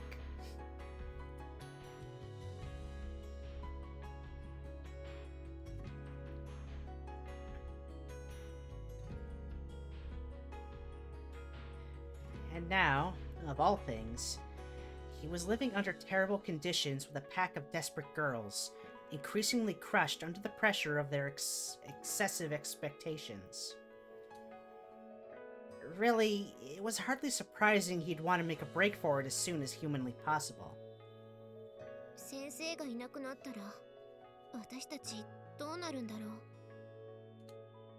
こういう言い方は先生に対して甚だ失礼だとは思うけれど、体制に影響はないと思うわよ。Yeah, I think we'll be fine. To be sure, Mr. Ochi was never exactly a powerful presence. Even during our normal team activities, I'd always thought of him as more of a cushion between the official authority of the school and the day-to-day management, which was almost entirely handled by our team captain. Still, we had more faith in him than that might suggest. He was an adult with a legal responsibility to us, and as a man, he was better physically equipped to handle certain jobs. His presence here had been subtly reassuring in a way, allowing us to slip back into the comfortingly passive role of students. And while he wasn't much for stopping our fights, the fact that a teacher was watching acted as a significant check on our behavior. If Mr. Ochi were to leave the camp tomorrow, we'd lose our only real authority figure. Wasn't there a chance his departure could become the spark that could set off a descent into something uglier? 不安だよ、和樹。We're gonna descend into full-on Lord of the Flies? 大丈夫よ。もしもの時は私があなたを守ってあげるから。ね。You'd think she was an elder sister calming a frightened younger sibling. Rising Kuga and Burning Agito look like as well.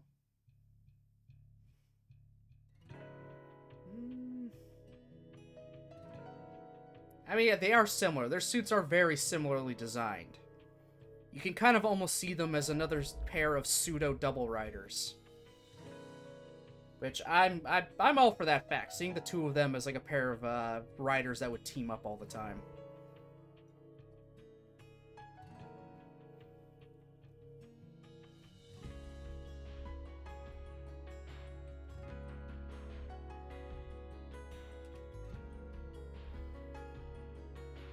Her words were immensely reassuring, but also inspired something very close to shame. It felt as though I just forced another responsibility onto Kazuki's overburdened shoulders out of nothing more than pathetic weakness. My face crumpled bitterly, and I could feel tears building up behind my eyes. I feel like Rising Hoppers are a reference to Kuga. Oh, possibly. Quite possibly. Kamen Rider loves to do self-referential stuff all the time. I mean, look at Revice. All their forms are literally a reference to a past writer.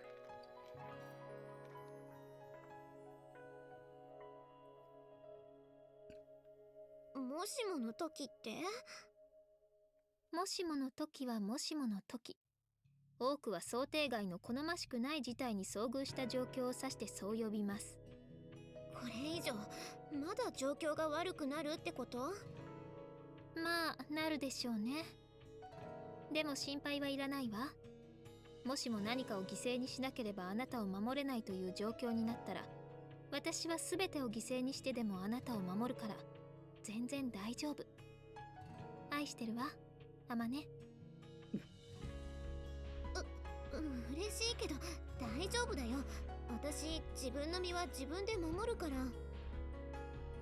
あら、本当？実は私も自分のことで精一杯な部分もあって、そうしてもらえるとすごく助かるわ。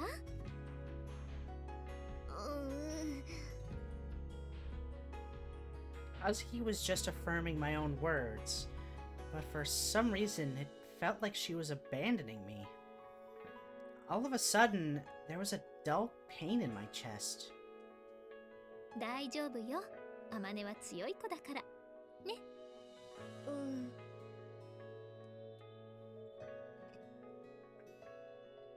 That's right.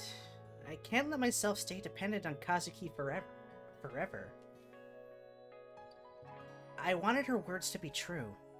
I wanted to be strong. Strong enough to help her. Strong enough to protect her. Strong enough to be necessary to her. If I couldn't be strong now, I had the feeling I'd be weak forever. Always hiding behind the protection of others. Helpless and worthless until the end of my days. Holy fuck. Another downpour, huh? セーブしちゃう？ Okay, saving that. And swapping over, so we don't have to hear that anymore. Okay, that's better.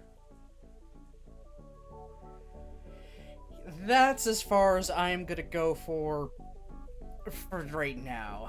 That's, yeah, nearly 3.5 hours of that. We just started day 8. Not bad. I think it was, no, day 9. We just started day 9.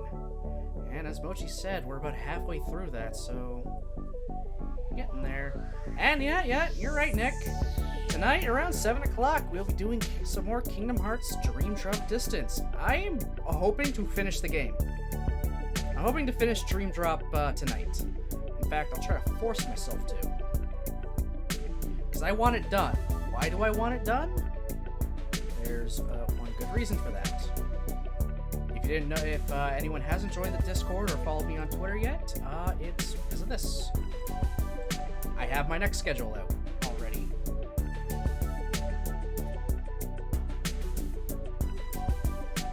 Once again, no stream Sunday or Monday, but Tuesday through Thursday we have Digimon Survive in the morning, and then Wednesday and Thursday night we have a watch along for Kingdom Hearts Key back cover, just watching the other movie we have, like other cutscene type movie we have to get through.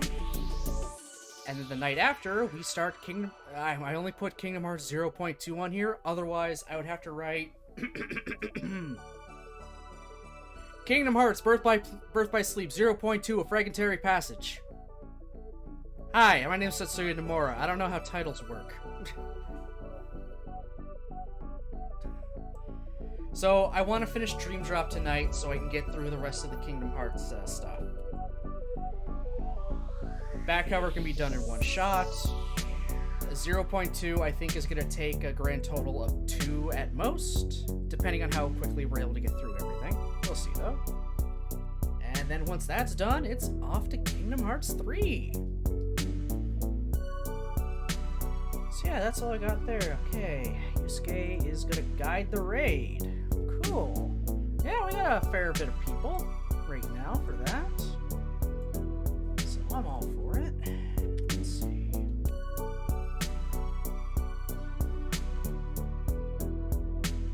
Wow, they're playing Digimon Survive. Good choice, Yusuke. Very good choice.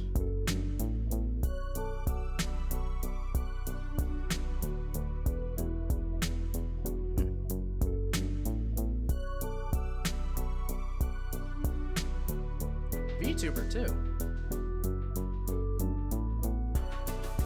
They might be further into the game than I am, but that's fine.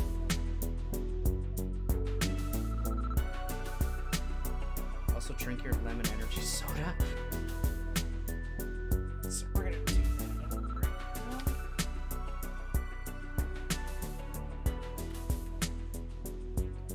Alright, so yeah, we're gonna send the raid off to Aria of Effect.